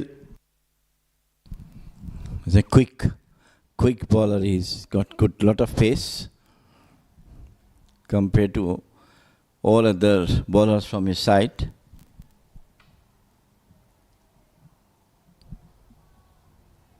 He's almost like an arrogant bowler. Somebody from the likes of that category of Shoaib Akhtar, which fears the batter. Very unpredictable. Struck well. It's travelling. And some decent fielding by Nadeem Khan keeps it down to just a single. Ganesh Chandrasekhar can strike a good long ball, but he's not had a lot of opportunities. And that is something that Muscat Thunders would want to look at. Well, currently, they're not looking for anything except the match is going out of their hands.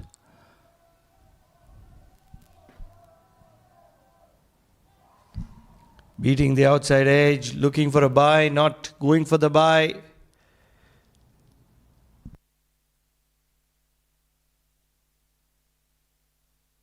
Final delivery.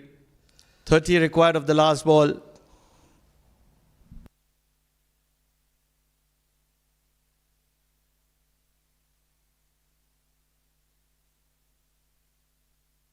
Final delivery. Hamdullah Khalil struck straight. Fielder there. Holds on to it. Nadeem Khan.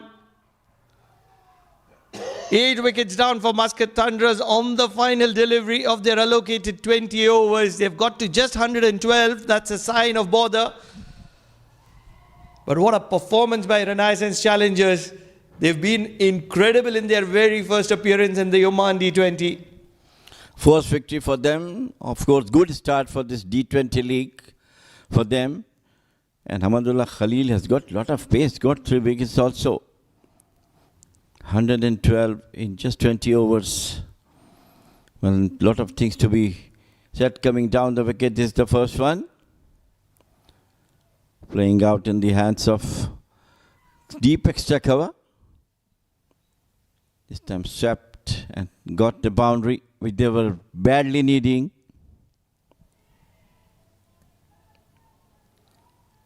And this was the last one. Couple of played out towards the cover point boundary.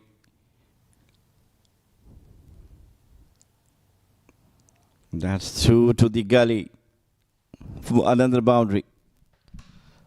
Things certainly looked in control when Jatinder Singh was batting, because he was achieving those boundary slots that were required. Whether it was in the air, whether it was on the carpet, he did find that switch hit to his support as well, but not for too long, as Sufyan Mahmood sent him back to the dugout in the Amir Shah over. Amir Shah, who was looking devastatingly dangerous, picked up wickets. Yes, boundaries came on rare occasions, but for a very long time, Soumya Sampath not able to get after it, and that's where, trying to play a shot, he went out, and suddenly things looked very, very difficult. Sandeep Gaur did partner for a little bit of a partnership, but not for too long, as he was looking to accelerate the proceedings. Siddharth Prasad Bukkapatnam showed the urgency, and in the process, he also lost his wicket at the boundary. Kavisha, the young talent, the young sensation, struck a lusty one straight over long on. In trying to repeat it, he did get a lot of height, but not a lot of distance, and hence he was caught at deep mid-wicket.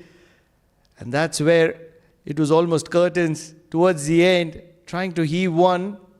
Ganesh Chandrasekhar was also caught at long on the final delivery.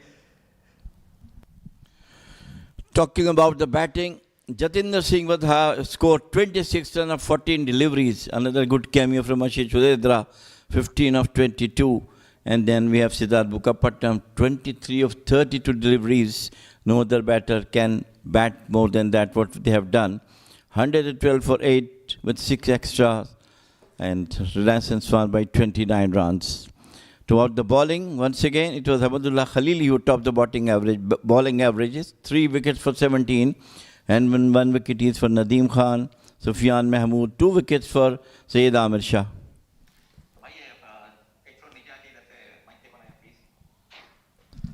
So that's the final match summary. Renaissance Challengers winning the toss and opting to bat first, put on 141 on the back of Hamad Mirza's 24 of 12.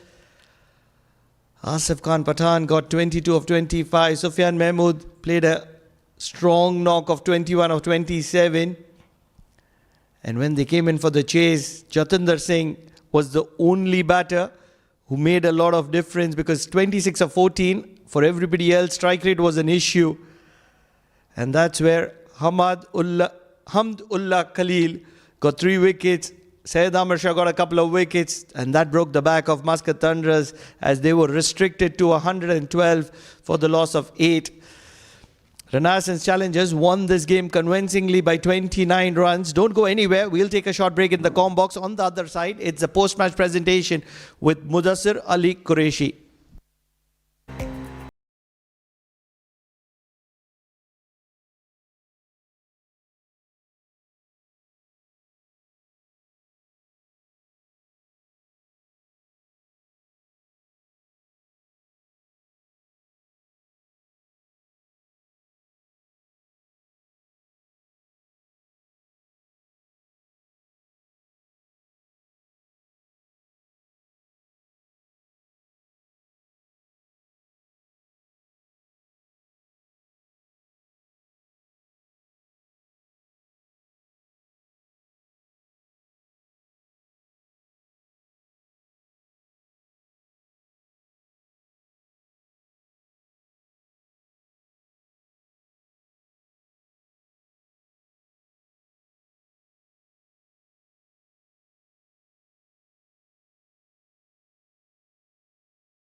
Welcome to the post-match presentation of match number 3, which was played between Renaissance Challengers and Muscat Thunders, and it was Renaissance Challengers who defended 141 in style to register their first win in the opening encounter for them in this ongoing tournament.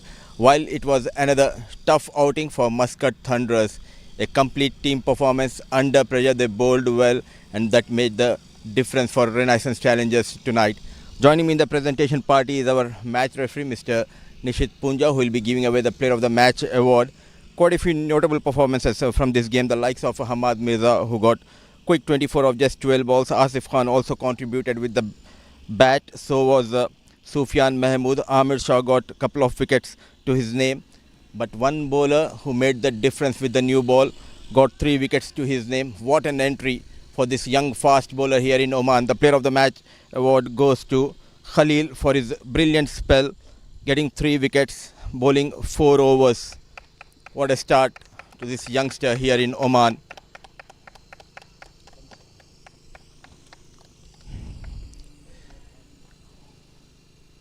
And my request to Nadeem, if you can join us. Nadeem, काफ़ी बढ़िया start रहा खलील का, पहला game खेल रहे हैं, तो जानना चाहेंगे कि उनके परफॉर्मेंस के बारे में. मतलब स्टार्ट देर खदा गाउशो बॉलिंग उस्ता सफी बिस्मिल्लाहिर्रहमानिर्रहीम लुमړی نو شکل مونږ په نوې بال باندې ماته کپټان بال راکوي نو هغه با باندې دا تمرکز د باور ساتي چې تب په پیلا اورونو کې مونږ ته پاور پلی بچ کوي او یو 2 وکټ به مونږ ته اخلي نو دا مشورې سره زم او رزلټ خوي. बोला था वो उसने सूपी भाई ने हम पे ट्रस्ट किया था नया बॉल पे और मैंने अच्छा मतलब उसको रिस्पांस दिया. बिल्कुल, और जानना ये भी चाहेंगे कि प्रीमियर फास्ट बॉलर की तरह खेल रहे हैं, पहली बार यहाँ पे खेल रहे हैं, तो कैसा महसूस कर रहे हैं? बिल्कुल دا خو هر پلیر خوب یو ډریم وی چې دلته لوبه وکي او بیا د اومان پریمیر لیګ غوړه لیګ دی نو زما هم دا خوب چې زه راشم یو ورځ د اومان پریمیر لیګ ته لاره پیدا کمل ته بالینګ وکم نو نن هغه ارمانو زما پر شو. बोलते मतलब ये मेरा ख्वाहिश था मैं इधर आके ओमान प्रीमियर लीग खेलूँ और ओमान टीम के लिए रिप्रेजेंट करूँ और ये हर बंदा के लिए मतलब ये होते फीलिंग होते हैं मतलब ओमान टीम खेले तो उसके लिए मेरा यही कोशिश है अच्छा परफॉर्मेंस करो इधर ही और ओमान टीम का रिप्रेजेंट करो. Thanks lot Nadeem and well done Khalil, और उम्मीद करेंगे कि आने वाले मैचेस में भी आप इसी तरीके से परफॉर्म करें. Well done. Thank you. So that's all from the presentation ceremony. There is one more game lined up, the match number 4 of this tournament. So stay tuned.